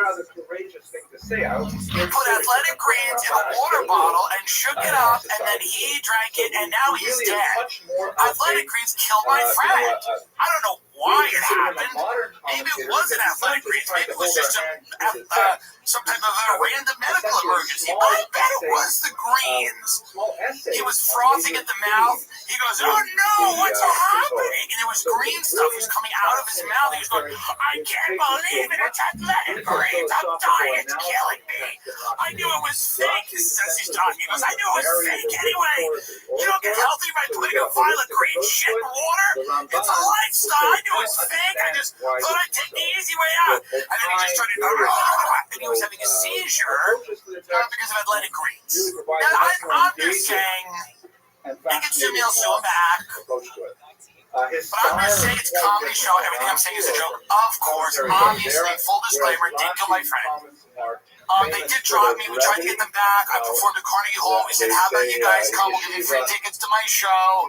We're sorry." Who do you think's taking Athletic Greens? Do you think you're all offended by Alex Jones? Who do you think these people are that drink this? You think they're offended by this? All right, thank you. Thank you. Welcome back, Alex Jones. I was just shitting on an advertiser who dropped me because you're talking about Athletic Greens. I took Athletic Greens, my dick got 3 feet longer. No, they dropped me. They dropped me because I said Athletic Greens on the show with you years ago. So they're terrible. I got an earpiece here. Okay, all right. But back to the incredible thing you just said. Yes, this is a benchmark deciding issue because you killed Epstein, all the cover-up, people learned about it. And then now Trump made a big issue. I'm saying the obvious here. So him saying, don't look at it, don't talk about it. He's not that stupid to do something like that. And so the whole thing makes no sense. It is a disaster. We need change. We brought in a bunch of good people. It's so sad. But because of integrity issues, I can't sit here and play along with it. And all the evidence points towards Mossad blackmailing Trump. And I just wonder, how we're supposed to get out of this. And I hope he can fix it. Because, normally a incumbent president that wins the first election, they lose the House and Senate. The numbers, according to the pollsters, we were trying to win. He was getting record numbers with everybody. A lot of the fundraising came from very big donors, people like Gary Madelson and stuff like that have a lot of political connections in Israel, obviously. And I think there's probably pressure from that avenue as well. Of people that spent a lot of money to help Trump get elected that are probably telling him, "Let's make this go away. Let's not have this be an embarrassment or worse." Ready to cut out of here. Sorry, yeah. Did you hear me? You're back. Okay. What is that? Is that a devil on your? Is that Hillary Clinton on your? No, this is a lobster. It's the summer. See, that's like It's the summer. It's like lobster. It's like those ink. It's like those ink blots. See, what does that say about me? I don't see a lobster. I see a devil. It's the summer, so when the lobster's over and it goes to the fall, we put a pumpkin. I like it. Yeah, we try to make it nice while we talk about international, sex trafficking, cults, and this kind of other thing. By the way, Hollywood stands to probably get very embarrassed if this comes out too. This is not just political. There's probably a lot of big people in Hollywood. Let's talk about who we know is heavily involved. You had a clear blackmailing operation against high-tech people, science people, vaccines, genetic engineers, Harvard, massive Hollywood, the Clinton, Steve Jobs' wives, the Atlantic Monthly owner, Atlantic Magazine, all those people. That's my big frustration, is that we know they're all in there. We know it's all going on. And by Trump doing this, he's now joining with them. and then in such a terrible way and say you're not part of our organization if you question this, which then backs up the left's claim that mob is a cult. Well, I'm not in a cult. So how are you processing this? Because I'm not a lesser two evils guy, but overall Trump is a lot better, I think, than Democrats. But at the same time, it's an integrity issue because I become an accomplice by extension. Agreed. Okay, you know, joining on the cover. Agreed. I process it the same way you process it. I think securing the border, having having the American working class regain ground, and trying to provide a standard of living for people and not opening the borders. They've done that in the UK. It's caused tremendous strife. They're now putting people in jail for tweeting about social and cultural issues in that country. 15 trillion committed, 5 trillion is already flooded in. I mean, he got into this new economic right now. Why here's the Federal Reserve? The establishment will believe in interest. I mean, he is still the maverick. Here's what I know. I'll give you inside baseball. I hate to do this. But I started hearing this about a year ago from people really close to Trump. He was 78, then he's 79 now. And then all the trials, all the pressure, all the demonization. He doesn't crack up, but at a certain point he becomes a really grumpy old man. And now, I did this months ago, I kind of mentioned it, but I don't want to attack him and give them fodder. But it is an issue that incriminated him. It's not Epstein stuff. It's not something that can be a problem. They'll bring in some side issue and they'll scream at him and say, I only want to hear about stopping World War III, bringing jobs back, securing the border, and defeating election fraud. And he gets really mad now. He didn't used to do that. And other people that talk to him, now, well, we can have it. Go saying, sir, you got to stop defending this. You got to stop the MC cover. I mean, and people have done for 30 years, 50 years. He'll just say, fuck you then, and hang up on him, or kick him out of the Oval Office. So, it's not just that he blew up about this. It's good to have a guy that doesn't give a crap. At a certain point, for fighting corruption, but when he doesn't give a crap about his constituents, we're kind of experiencing, what the establishment's experiencing. So I love him doing that to them, but with us, the optics are right back. Who is he listening to? People say Stephen Miller and Susie Wiles have the most outsized influence in the administration. Do you think that's true? Yeah, I'm not defending Stephen Miller, but from my sources, he basically has the meat on the border and domestic stuff. It's Susie Wiles. And I hate to demonize her. I'm not trying to come after her. I was warned up front she was bad news. And anybody that wants anything has to go through her. I just know her consultancy firms go from small to number one. And Bondi and her are good buddies, very tight. Is that the case? Absolutely. Well, they were the same consultancy. Right. Is it weird that they have a huge consulting firm, but they're also both in the White House? It's a major conflict of interest.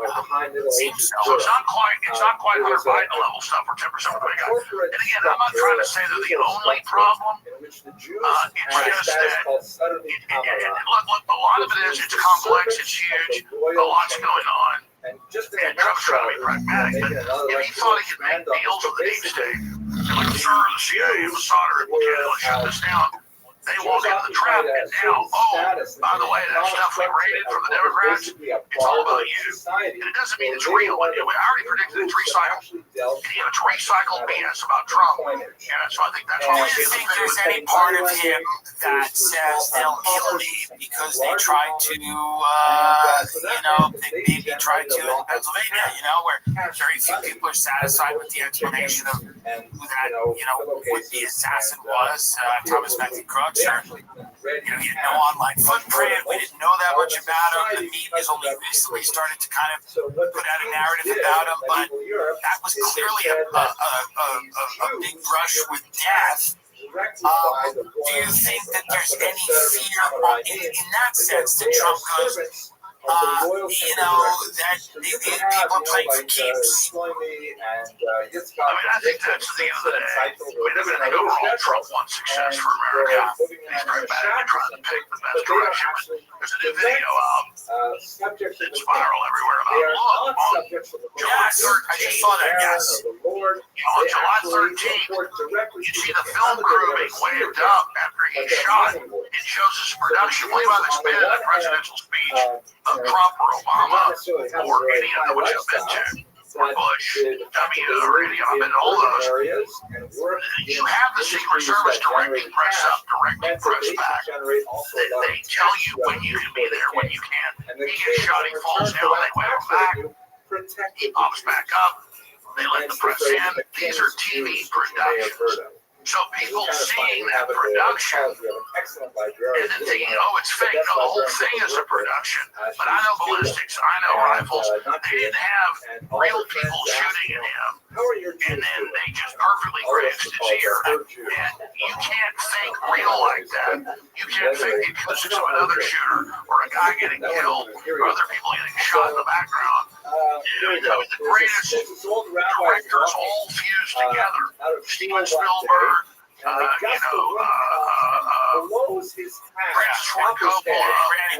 Scorsese. Nobody can do that. Nobody can, carry that out. That was real. His ear got grazed. The Democrats hold up the cartridges in the bullet, something this big, and it's this big. And when it grazes you, that's exactly what it does. And because, long story short, I can show it's when you kill a rubber pellet. And you can hear and blow off, but the hole was closed like a day.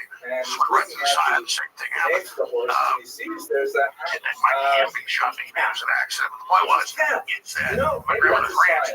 The point is, that was real. In all fair and all the shot and the persecution I've gone through was real. Because of that failing, and because of what happened, they're now trying to spin that and make it go away. But people that see, they push the media back. Well, if you go to any debate or presidential deal, they tell the media come forward, they tell them come back. And then once Trump pops back up, they're like, okay, he's okay, you come back forward. Because they're producers, they're filmmakers that run this. They're trying to get iconic shots for videos or putting out for Trump. And so they all see him shot, they get scared and run back. Then he pops back up, it's normal, okay, they creep back up, bring the cameras back up. You got a bunch of Pulitzer Prize winning photographers there. But they gotta do what the Secret Service says, so people go, oh, that's a production. Well, Trump knows the NFL game, or the World Cup game, that's a production. Doesn't mean the game didn't play, it doesn't mean it wasn't real. So yeah, it is a production, but it's a production that is of a real event that's happening. Before you go, what do you think Netanyahu wants? I mean, they bombed Syria today. The Gaza thing's insane. They seem to be hinting that they're not done with Iran. I've heard from people, and there's articles out. I mean, this is not a secret that I don't think they feel like enough damage was done. They want to do more. What do you think ultimately in Trump's 4 years they would like to see? Netanyahu would like to see, like, what would be their goal here? Would it be to reconfigure Gaza in the image of what they would want? I imagine that's on the table. Is it another attack on Iran? What do you think it is? Well, this I'm an expert on, so how much time do I have? As much as you want. The Jews tend to be poorly. This is a phenomenon that stretches through much of the 13th century in particular.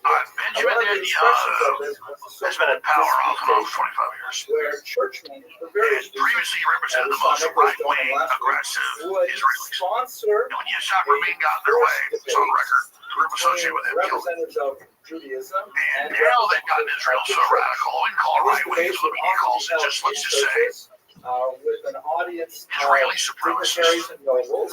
And the Jews will be expected to, I'm trying to compare it to Hitler, but the last thing you're going to get is like racial supremacy. It's ironic for sure. We're the master race. Well, they're driving rip out of their homes in the desert.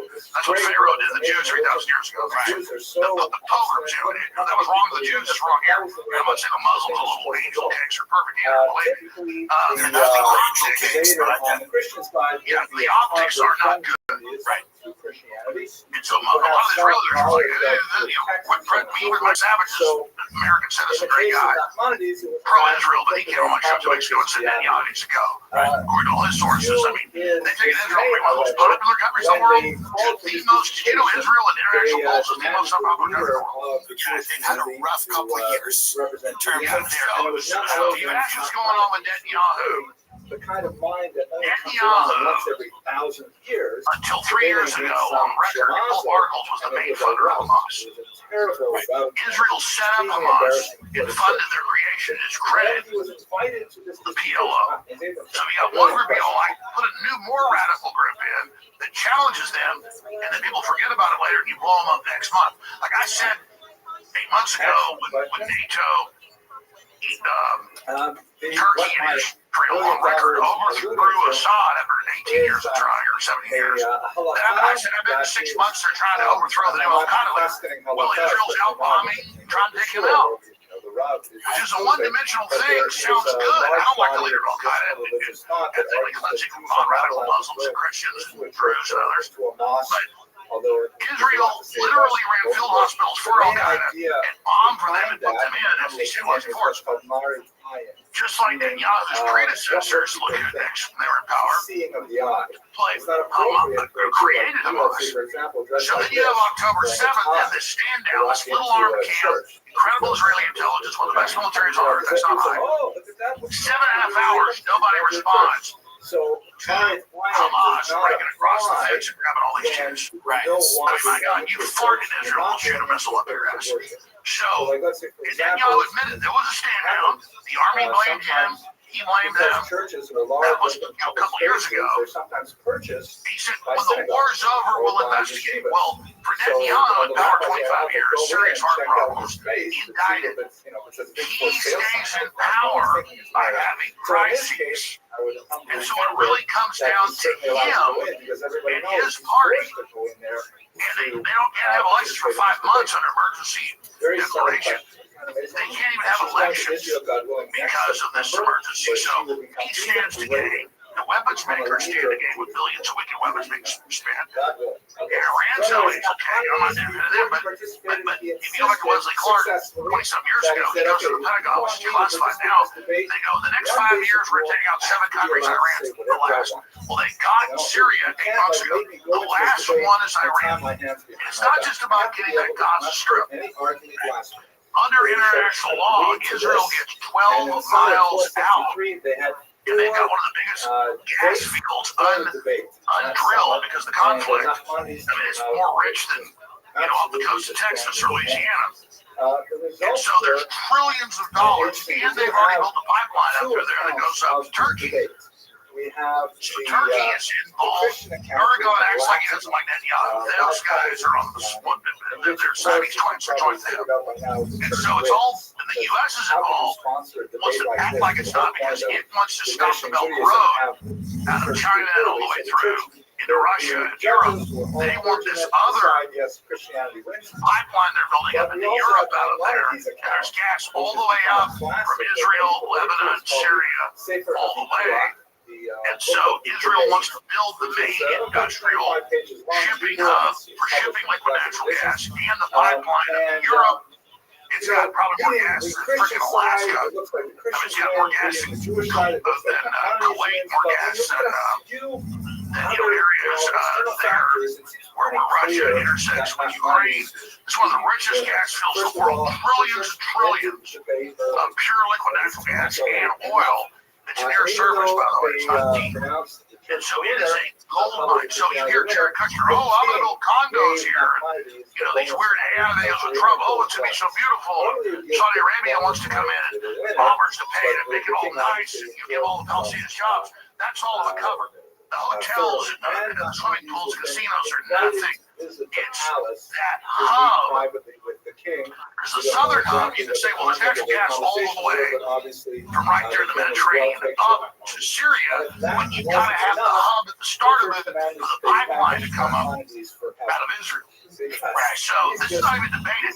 So we're talking, they're saying like $7 trillion in current numbers just on the coast of Gaza. You add it all up, it's over $20 trillion. You can leverage that. Then you have the military control. Israel has never actually, other than by Tel Aviv, they've never had a proper port. And so this is about strategic alliances and control and blocking China. So I want to just blame Israel. And only Israel has for sure.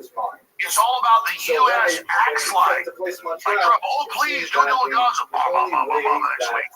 Years ago. Oh, please don't hit Gaza. No, the U.S. and its interests are absolutely aligned with Israel. Well, no,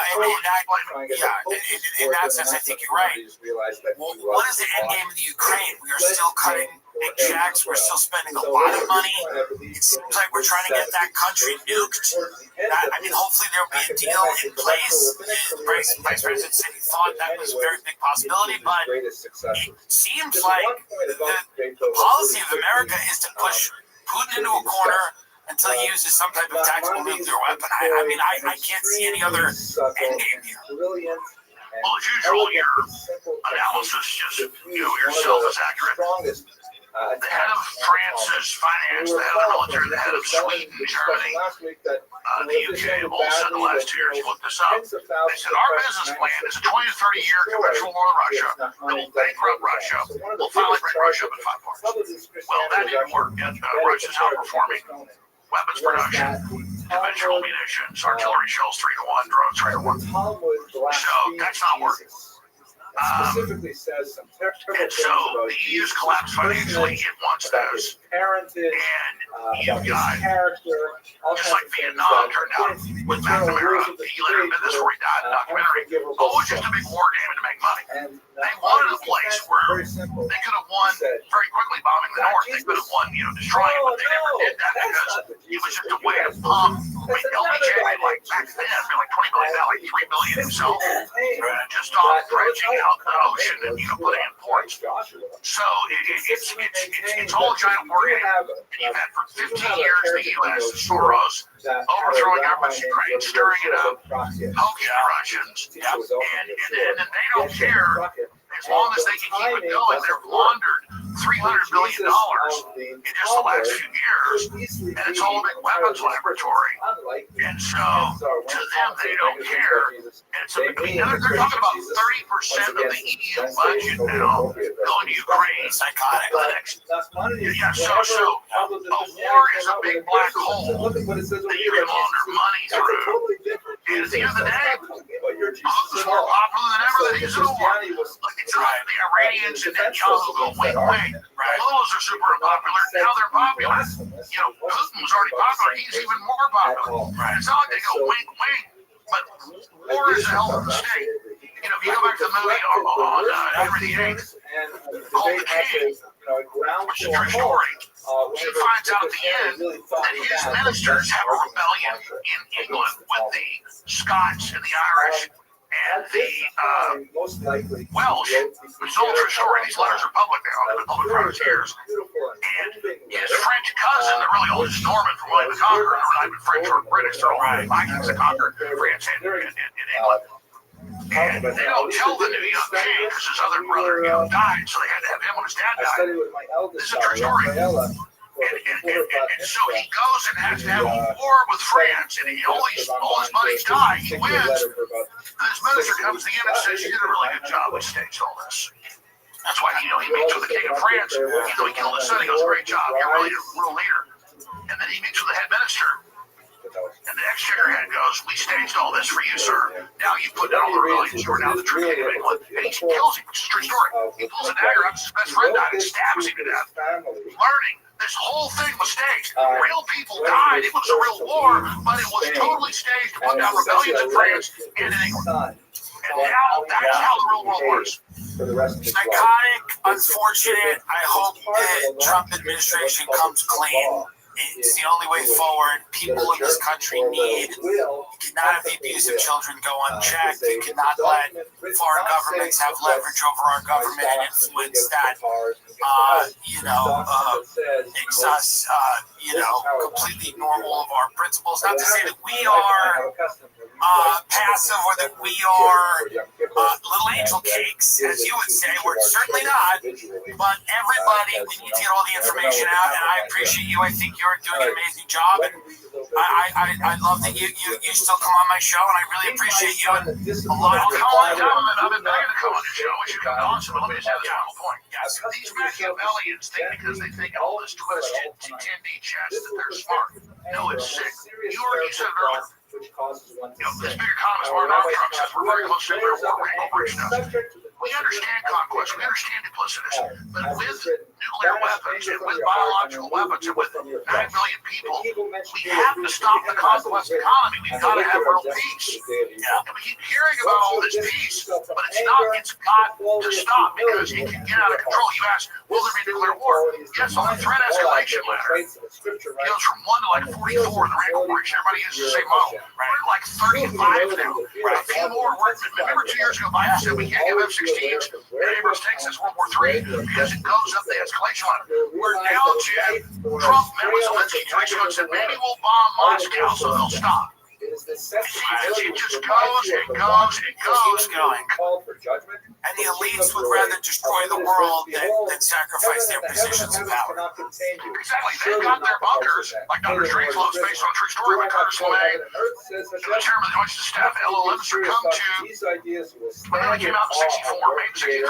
It's all declassified. And I know, Kubrick and all that stuff, but it's just films made on this final thing. Curtis LeMay, the deputy head of the Joint Staff, L.O. Levinson, look this up, folks. They come the last year of the Eisenhower administration. Supreme Allied Commander, super hardcore, was mad at the Germans and said, well, there's only food for other people, we'll starve generally to death. Wasn't like it was a pussy at the end of the war. They come to him, they say, sir, we're going to bomb our own military bases and shoot down our own planes. And we're going to blame the Russians and say the Cubans did it. We've got a plan to sneak attack Russia. And we think we'll only lose 20 million Americans in their nuclear response. But we wait a few years under mutually assured destruction, they'll be able to take us out. And he fired them. And then they tried to come back and Kennedy fired them. That's Operation Northwoods. The movie Dr. Strangelove was leaked basically to Kubrick. And he made the film to show what happened. They were literally in meetings talking about mine shafts and how we could get gross domestic product done. Even in the worst case scenario, they knocked out most of the population. And they came to Eisenhower, and then they tried again. Guess who the adjunct of L.O. Levinson was? Like 27. Donald Rumsfeld. Wow. So when you see 9/11 in the Project American Century, it's the same people. And then Dick Cheney, he brought it. So this is literally the ghost of L.O. Levinson and the ghost of Curtis LeMay. The movie Dr. Strangelove is a documentary of what almost happened. The Cuban Missile Crisis, classified. The U.S. put 19 missiles on the border of Russia, in several places like Turkey, medium-range nukes. Russia put nukes there. I'm not in Russia. I've never been to Russia. The point is that they were all told in school books, the Russians put medium-range nukes in Cuba because they're assholes. No, Khrushchev was on TV saying, get your missiles out. But our media was so controlled, nobody knew we put missiles on their border. So it's the same story. It's not the average American's bad. It's not that Eisenhower's bad or Kennedy was bad. We have these crazy power man generals, and now what do we do? We put missiles on Russia's border. That's what Russia said here. They said, you already are hitting us every day with medium-range hypersonic missiles. We can't stop. If you hit us 2 or 3 a day, we won't respond. But if we see a large aeronautic attack of hundreds or thousands of missiles, we have to believe it's a nuclear sneak attack, because that's how they can shoot. Right? So Mach 5, Mach 10, they can take out all the Russian bases. Most of Russia's weapons are in the West. Most of Russia's in the West. Conduct yourself in these ways, and all and they say you shoot a bunch of these, you got a nuclear sneak attack. That's why we're so close. You ask, are we close to nuclear war? The atomic energy scientist came out of Chicago, the most respected, that looks at said we are the closest to nuclear war. Remember your 2 minutes to midnight? He used to be 2 minutes to midnight. We're something like 20 seconds to nuclear war now. So, with the Cuban Missile Crisis, 2 minutes to midnight means total nuclear war. The last time I checked, we're 20 seconds from midnight. That's your answer. Follow me at Real Shows on X, YourForwards.com/show. And I love you too. Love you, Alex Jones. Thank you so much. Alex Jones, everyone. Thank you. So that's why it's printed in the prayer. Alex Jones with us, legendary broadcaster, friend of the show. I've been lucky enough to speak to him about a lot of the crazy shit that has gone on the past 10 years. And, we'll just come right out with it. We want to get your read on what is going on because, from the outside, the Trump administration campaigns on exposing this cover-up, blowing the lid off this cover-up. And then they get in office, and now it seems like they're part of this cover-up. So, what, in your estimation, has happened? But that's about all I know. Well, all I can do is observe from the outside of all the sources, spend some baseball on what's happening. But the fact I know is this. 15 days ago, they leaked to Axios, the Justice Department, this Epstein didn't that when they wanted to make a opinion for Shabbos, they actually had to there wasn't even trafficking, and there wasn't any blackmail. Israel at that time had been devastated by the Tatar hordes that had made their way. That flies in the face of the court cases, the evidence, the intelligence connections, everything we know. And then I came out that Monday, 14 days ago, and I said, this isn't Van Bondi. I'm not defending her outrage. She said, overhead, like you said. She should go back to policing jet skis in Florida. But then, he comes out the next day and says, on True Social, no, we need the FBI to move on. I told him to do this. And the next day in a press conference, he chooses out the reporter. We're talking about elections. She's saying, how dare you disagree the grams of dead kids in Texas with the floods. Shut up. And it's uncharacteristic for Trump. He looks scared. He looks concerned. And then all the other True Social posts about, if you ask questions, you're with the Democrats, and this is all a Democrat made up hoax, and you're just idiots. When all his surrogates had promised they'd bring this out, he talked about bringing it out. So this is Harry Carey. This is seppuku. For those that don't know Japanese, that means suicide. And I had the head of Restream polling on the best polling agency, the most accurate on record today. He said Trump has lost 14 points with independents, 5 points with his fan base. Like Steve Bannon said a week ago, that'll lose him. Before Rasmussen reported it, his net reckoning was right. 40 seats probably in the midterms in a year and a half. This is Trump self-harming. And from all my research, he knew Epstein, there were socialites, all that, but they would have already used this, that he was in, they had something. The Chandos they brought out during that one group of people. They said that Melania was a hooker, that Epstein invested her in a modeling agency. We looked at that. It was Trump's modeling agency. That wasn't true. So they're kind of regurgitating all that on one hand. So why did Trump act so panicked during the headlines and come out and say, there is no list. Okay, there is a list, but you're still an idiot if you look at it. So, okay, we'll have Pam Bondi release the grand jury transcripts from Ghislaine Maxwell that Comey's daughter ran the cover-up on, and the Epstein case 6 years ago where he died in jail.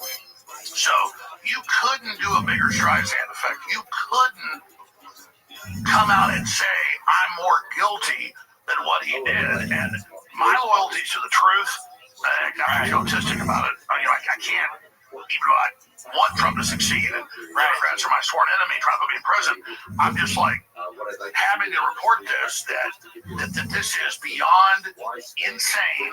Yeah. And it's like Trump blowing his feet off with a 12-inch shotgun. Well, we know that this was not only a blackmail operation, but it was also a money laundering operation. And we know that Jeffrey Epstein was working for billionaires like Les Wexner and many others. And we know that there's been a lot of talk about the connections that Epstein had to intelligence and moving money around the world, making sums of money disappear. Is it a complete coincidence that a lot of this seemed to happen around the time that Benjamin Netanyahu paid a visit to the White House? Well, as usual, Jim Dillon, you're very informed on this comedian, and you nailed it. I don't want to attack Israel. I'm not a big Israel hater, but Netanyahu is, in my view, the villain of the last 25 years in Israel, in and out of power. It definitely is the cliche of Israel trying to manipulate the United States' internal politics and foreign policy, particularly the Middle East. So definitely Netanyahu is heavily involved in Ghislaine Maxwell, who was convicted of human trafficking, though the new memos in Trump says there is none of that. Well, then how is she convicted? Her dad, Robert Maxwell, was on record Mossad, buried Mount of Olives, with military honors and MI6 and Russian intelligence reportedly. Fell off his job when all this came out. And just like when he died decades ago, all of a sudden billions of dollars was sucked out of his bank accounts. And so, from my evidence and research, it's pretty conclusive. Epstein was a junior to Ghislaine, who took over the family MI6, CIA, Mossad business, because that level they're all interconnecting. And it was more than just trafficking underage girls. That was kind of like a side hors d'oeuvre or a little rider. The larger issue was money laundering, and then now the Democrats have honed in on this. I said months ago and weeks ago that Trump needs to not just call for grand jury stuff to be released, or the stuff from her trial, or the trial that ever happened. Epstein died in custody there in New York in that detention center. We should demand the billions. It was 1.1 million right after he died. Over $1 billion when he was in custody 5.5 years ago in New York that was out of his business account. And so now, as I predicted a month ago and 2 weeks ago, before this broke, I said, surely things I said, dollars go right before. And so I agree with you, very astute. I was going to make that point.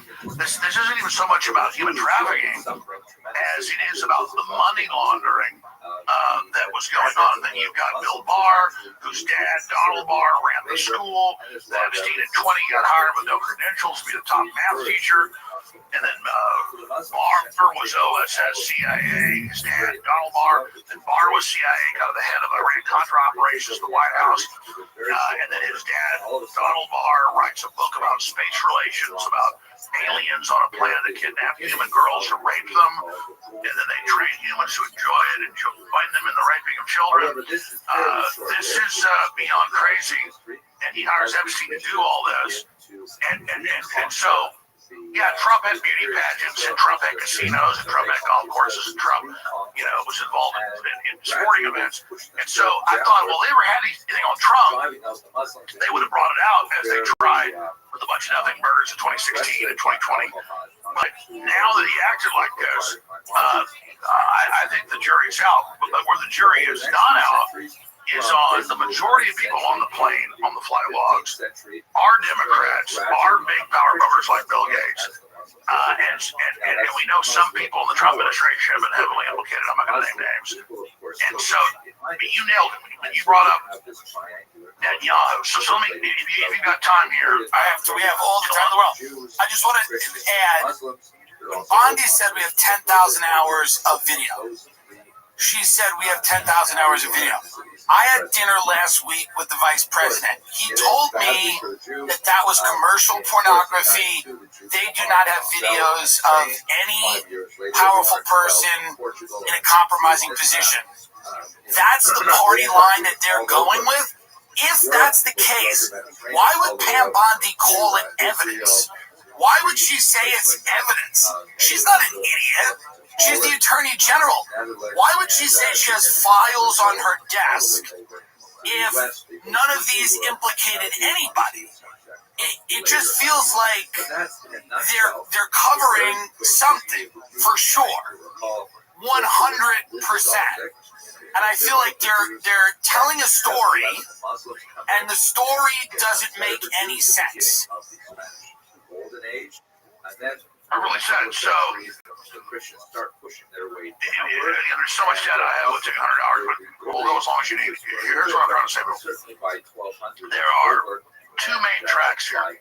Encompassed by Bondi and Patel and Bongino, or a mix of that, or pure cover-up. But undoubtedly there's a cover-up. So here's what we know from the timeline. And I'm not trying to gonzo journalism, write myself into the story. I just do this 7 days a week. So I broke most of the different developments that happened in the last 6 months. So here's what we know, and you give me your conclusion.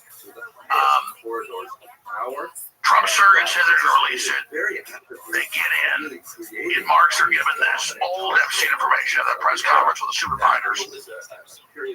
And a day and a half before that happens, I have O'Boyle, who is the main, one of the top FBI whistleblowers exposed so much. And he says, my New York sources say they've got massive Epstein videos and files that the Democrats are suppressing and not giving to Trump. And Bonnie's been set up. We're meeting with her tonight. My sources are. And she's going to expose the fact that she's been set up. The next day she comes out, and on the cover sheet of the binder says, this is phase one. I learned there's a lot more in New York with Comey's daughter and Comey running it, which we don't control the file the whole time. If they don't give it to us in 24 hours, we're going to go grab it. 24 hours goes by, they go grab it. The head of the FBI in New York resigns. The guy that said dig in, don't do it. And then they're given these files, but that's the setup.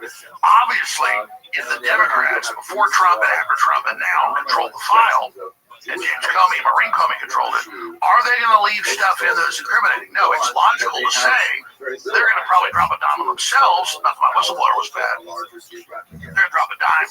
Oh, we've really got the real file. So Trump's like, yeah, go get it, grab it, get them. They get the file, and then I talked to FBI sources, multiple, call Sarah and others, showed me the text message. This is in late March, days after. That indeed, the way the FBI works, the top of the FBI does investigations, they get the truckloads out of New York. They send it all over the country to field offices, say, do what you want. Then the FBI, we confirm this, looks at it. It's got all this stuff about Trump in it, whether it's true or not. Bondi and them come back and say to Trump, it's got all this about you. Then you see the deer in the headlights interview 2 months ago with Bongino and Cash Patel on Fox.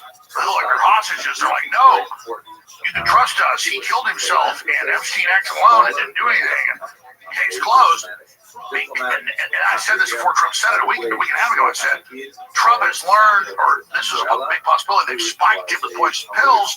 They're not just going to take out bad stuff about them. They're going to add all the innuendo, all the Jane Does, all the stuff recycled in. Then Trump comes out from social last Saturday, 8 days ago, Saturday before last, and says, hey, they control the file. Not saying Epstein doesn't exist or wasn't bad. That's how the meeting spun it. He says they put a bunch of bull in there, which I was even able to predict. So that's one track of what it is and why he acted so scared and hysterical. The other track is he was a big playboy. He was hanging out with Epstein. He was running beauty pageants. Maybe he did some stuff he wasn't supposed to. So he had some, and now they're bringing it out. So now the jury's out on Trump.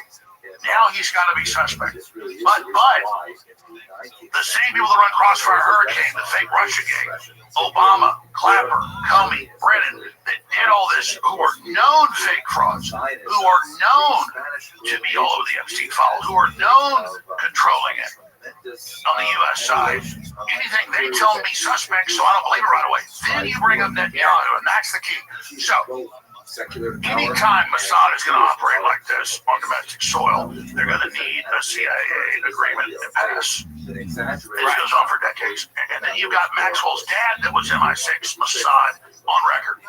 And KGB, triple agent, highest level. Their real agents are triple level, or quadruple level. So you have Trump, yeah, grab it, do it. He gets it. Oh my God, I've been set up. Then he's mad at Netanyahu, and from behind the scenes sources, we're not that area months ago. Netanyahu shows up. Suddenly, Trump 180s. Searching whatever Netanyahu wants, and we know who has the full file of all the hidden cameras and all the stuff at little island in the Caribbean, at the facility in Zara next to Mexico, in New York. And we had Andrew Barak there photographed dozens of times, at 30-some meetings there in New York. And all of a sudden, you get a 180 as soon as Netanyahu shows up. Now Trump learns what's in the FBI file.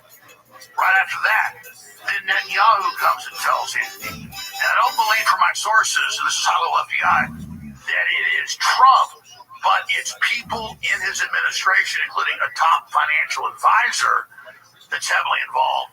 Trump wants to get his agenda through of jobs, $15 trillion investment coming in, $3 trillion a year. He wants to stop World War III. I'm not defending this. I'm saying I'm thinking of it all. Yeah. And so he goes, oh my God, this is a giant new Russiagate setup. He comes out and says to my list to his supporters. Would I be crazy when you say a top financial advisor? Are we talking about Epstein's neighbor? Right. So, ladies and gentlemen, why don't we get started? We are. So, thank you for coming. It's the first night of the spring semester. So here's how informed you are, and I'm not trying to be a person. Yeah, because he made it in the innocent weird a little bit unwell. That's right. Howard They London. have the Don't sue notorious me. Taurus and Well, this is beyond suing. This is like, Yeah, Even though you're gonna find me in the pool. Yeah, you're right. some are Now, beyond that so, stage right well, now. let's just say you brought it out, you're smart and figured it out. Nobody And else was. I I'm want a to say church. thank you Yeah. to all of you for They're your blackmailing kind the thoughts Ludwig. for I've my confirmed that father. from the FBI. He And has it's had, not letting anything wrong. proud to say, and very But yeah. pleased to say, a rather remarkable here's my recovery. question. He's Ghislaine Maxwell sitting still in in the hospital. I imagine jail. that. I believe in Tallahassee, in I'll Florida. put it to you this way. We have I had Alex the opportunity Acosta, by going out who to Canada, I had supposedly the there was an opportunity to unsourced speak with my or father privately at length sourced, about things that were unnamed very source important. And person that now Vicky that I've had the Ward opportunity, every quoted saying conversation I Alex have with my Acosta father is like an said, unexpected I was gift. told And to I'm very stand grateful for all down. of your good wishes. Epstein And my mother, belonged of to course, was very intelligence. pleased that That is why he was not prosecuted. And I was a federal prosecutor. Right, to the fullest extent of the You law. have in your hands Why the flyer for the spring semester. do we not, and by You'll we I note that mean the the Trump topics are on administration, the American right, and people there are a few demand key dates when that we will not be Maxwell meeting testifies around in the front of holidays Congress Passover. and that Alexander Acosta testifies in front of Congress about whatever this operation I'd was. also like to I give think a me shout and you have out a good idea to about what it was. the students in But it's a College who are vile taking operation. course It destroyed the both lives in of New children. York and No in civilized Los Angeles. society We're can trying to exist experiment ignoring with things putting like these this. videos And it also online opens for up many students around questions the world about to take advantage of them. a financial system I hope to hear that we from barely them shortly. understand that Let me start with the involves opening joke. oligarchs, Oh, yeah, I can tell you criminals, something. human One traffickers, other thing's drug very important. smugglers, and This our own is a new political innovation. class, It's by got the way. a great This is why Nancy microphone, which was Pelosi given has to been us so by the quiet nice about people this. Let's be at, very honest.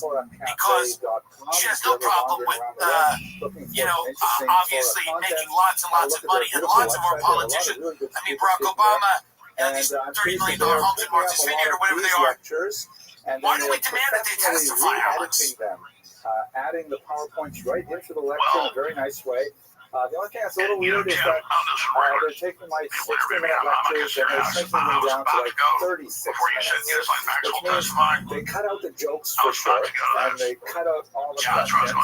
So this part of the lecture will probably not be included in their version of it. So this is a joke I heard Rabbi ViralRabbi say when he was here last weekend, and it's apropos for our meeting today. So this person goes in to see a psychologist to have a consultation, and he sits down and on the sofa, and the psychologist there in the chair, and he says, "Listen, doctor, before we begin, I'd just like to know how much is this going to cost me?" And the doctor says, "Well, an initial consultation costs $1,000, and then each subsequent visit is $500. So he says, well, here I am.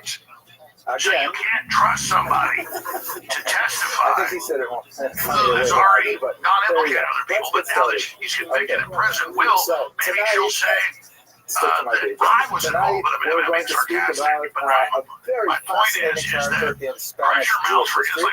In many ways, the last of a long line of statesmen, philosophers that are endemic to the Spanish Jewish experience. As we've seen in previous lectures, we talked about Kafka, Ibn Khaldun, Shmuel ibn Abdullah, also known as Shmuel ibn Nagib, individuals who were both learned in a Jewish sense, well-versed in the Hebraic tradition of the Talmud, the Midrash, and so on, communal leaders, and at the same time, very highly placed political leaders, financiers, viziers, prime ministers, and so on. So you got Isaac Abrahamo from the last in the great tradition of Spanish Jewish political leaders who were at the same time I think the world will think we're back in business if we actually exercise all this. These demons, this is stuff going all over the place as well. The EU has become a giant Yes, right this is driving people insane, and I think it's justifiably so that people at the highest levels can get away with stuff like this, and that it can be covered up forever. And I think a lot of people. It's the two-tier justice system, right? It's emblematic of everything. It's emblematic of everything. When I told Vance, I said, if you don't disclose everything, you're done. I mean, nobody will support you guys. You are fully and completely part of this cover-up if everything doesn't come out. I think it paralyzes their presidency. And what did Vance say? He agrees with me. He agrees with me. You know, like it really is. Even Mike Johnson came out of what you guys said, release. I mean, he agrees with me. The calls are coming from inside the house. We know that Benjamin Netanyahu shows up. We then immediately see an about face, which is completely crazy, by the President of the United States. And again, I'm not a paranoid Israel hater, but their activity over the last 6 months is completely insane. They're bombing churches, they're starving people, they're shooting people that are... They bombed Syria today. But here's the deal. But his father, who was a great I've studied the main threats, U.S. Communist China. and so I'm going to be taking I'm the guy that makes that was defending Israel. No, I was just saying they're not the most important bloc. They're very. And here's a quote Absolutely. from Because we knocked out the Democrats already, except because they got all the U.S. state money and the deep state money. was Israel associated with the most with powerful Netanyahu personalities in sees Portugal, a power Spain, vacuum that Naples, is and Venice, definitely must trying necessarily a have been far hostile richer, takeover of the more administration. complex, So and more that's 100% stimulating going than on. this biography. Are you worried about these connections So I'd like to with extend that Palantir, concept with as well to the presentation using that I'll give with you technology tonight, to because he was merge, absolutely Palantir fascinating technology to man, and in the merge space of 60 all minutes, the there's no way different to give departments. to the depth So of that his if you thought have or activity information behalf on of you with the Jewish people. IRS, that's now merging with Let us begin with a little bit of your contextual arrest record, information. and if you've attended a Perhaps the protest, most and important thing whatever to the know case about may be. medieval We Spanish see history in the is UK that it is people are getting sent to completely jail for different tweets. from all of the We see paradigms all over of the world, medieval and we know, of history. course, the Chinese The social credit primary score reason for that is system. because This feels a Spain lot is, like a as one scholar precursor put to it, that. a triangular society. Steve Bannon with has said that he three thinks that these tech large people are the plurality biggest populations, threat the to Jews, of course, the being stability the of the smallest United of them, but States nevertheless going being forward very significant. because they have their Whereas own if you agendas that contrast they're that to the cloaking experience of in. Jews in this North MAGA Africa or the movement. Middle East, Do or you the share Jews in that Europe, view? the Jews And do were you think always that Trump a very has allowed these distinct people to get a minority, little and too pretty much the close only minority. and If you look at exercise a Jews little in too much France power in or the White Jews in House? England, you have Christians and a Yes, few Jews. I If you think look at Palantir Jews is a of North threat. Africa, you have And I've Muslims and been a criticized few by Jews. people that just So want there to you have a binary make relationship between the scores. dominant population I mean, and the nuance tiny about it. Jewish Let's minority. explain what's happening. Sometimes there will be internal politics, like, for example, Catholics Oracle versus was also Protestants with and so Trump, on. which is a bigger But threat for the than most part, Larry the Ellison, Jews way are bigger the than only Palantir. non-titular Microsoft religious minority in a given region. Amazon, people think Spain, Amazon's however, is packages. quite No, distinct because you Amazon have runs both more servers than the Christians CIA and and the NSA than Muslims anybody. quite And active Microsoft in is the second. society. This is like a If you fact. recall Look back this up. to the lecture we had They've about already 6 months integrated ago, all the databases. They Spain already was have all that. Peter originally Thiel and Alex Carr. dominated by Christians, Said, the Alex Carr, so-called I don't Visigoths, think he used who such a worshipped a conservative. form of Christianity, or My they main threat is Christian adhered to a form of conservatives just like Christianity called Parliament's starting to fight. Arianism, So started I'm with an not an I, apologist for which was Palantir, later deemed heretical but by to my the listeners, I've Catholic got to give Church. them a real But answer. Christian, So you Spain was notice the New York originally Times and a Washington Post Christian last land, year were all and then about during the year Palantir. And it 711, doesn't mean easy to Palantir isn't an remember, issue. the Muslims It's that, why advanced does everybody from know North about that? Africa Because all and the took media over started. Spain. And so So Spain was Muslim Palantir for has come to close Trump to and half is a a main millennium. matter of And answer. then, coming primarily What's from he the been north, either? from France, the Pyrenees Mountains, and And downwards, they have there said was to the Trump, we reconquest know of how Spain to come by in the and tell you Christians. what's really And going the period on. that we're studying, Let of us course, have the reign Spain of is Mordor, under the control of the and we will Christians, fix all but your it would problems. be, I think, And an my point exaggeration is to they say are a firmly small little within the tech control of the Christians, who because wants to there come still in as are the very technology significant that was Muslim already been minorities, done. and there's Right? ongoing So tension the between idea these that this populations. isn't already The integrated, Jews, because it is a triangular society, are Amazon, a pivot point Google, around which either minority may, either Christians or the Muslims, may exert their will groups, on the other Amazon, population.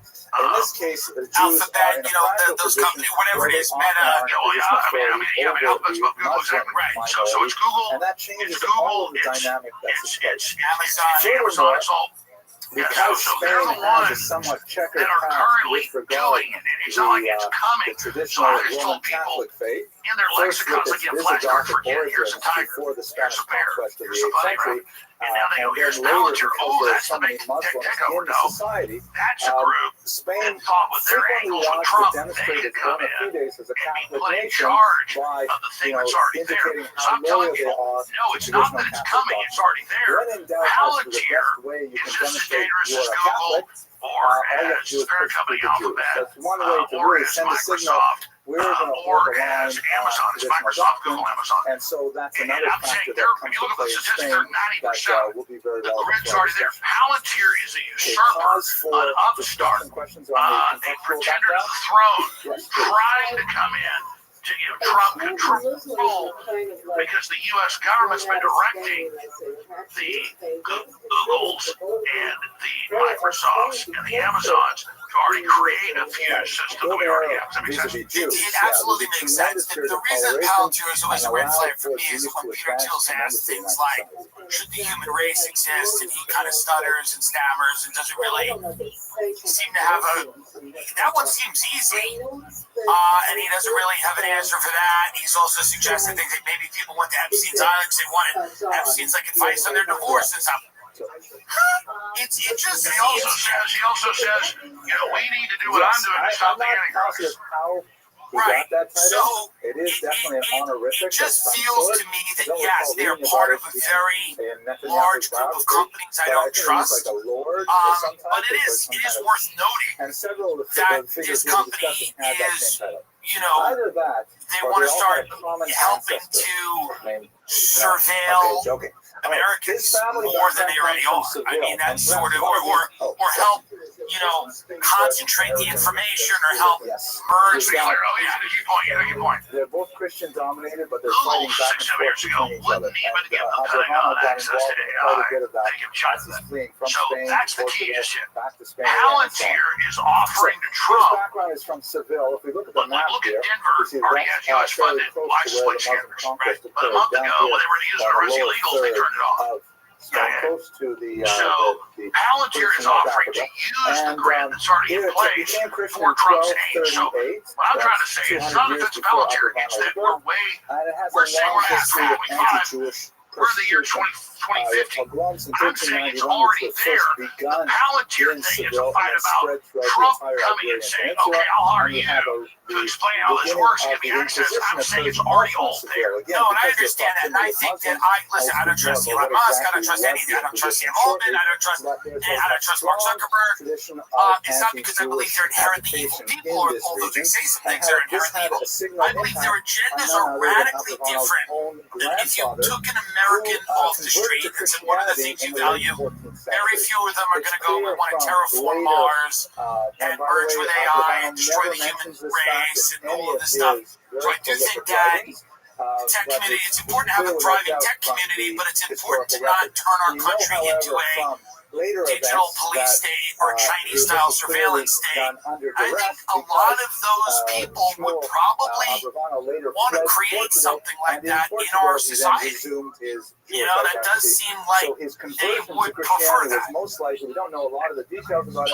I want your viewers to listen as a result of his very high Let's just say level of Palantir is the most evil thing on earth ever seen. It is primary, most why do likely we all the know royal about Palantir treasurer and at not the the other time, we don't know? and Yes, you're right. I don't know about Microsoft, Google, and Amazon that are 90+% of the grid that's already there. Right. So we're all learning about surveillance and AI and social credit score and biometrics and social credit. We're already doing it. They're just bidding to get into the draw just as a junior. And so I oppose what Palantir's doing, and everyone has opposed. Yeah, everyone else. Of course, I'm just saying it's become a distraction into loneliness. Understood. Government putting in place tariffs, Disclosure. and so on. Your sources, people that you know. How damaging is this if this all comes out? Do we think that this is a watershed moment for the United States and Israel? Does this come out that this is what many people feel it is, which is a Mossad CIA blackmail? Or is this basically not, we're never going to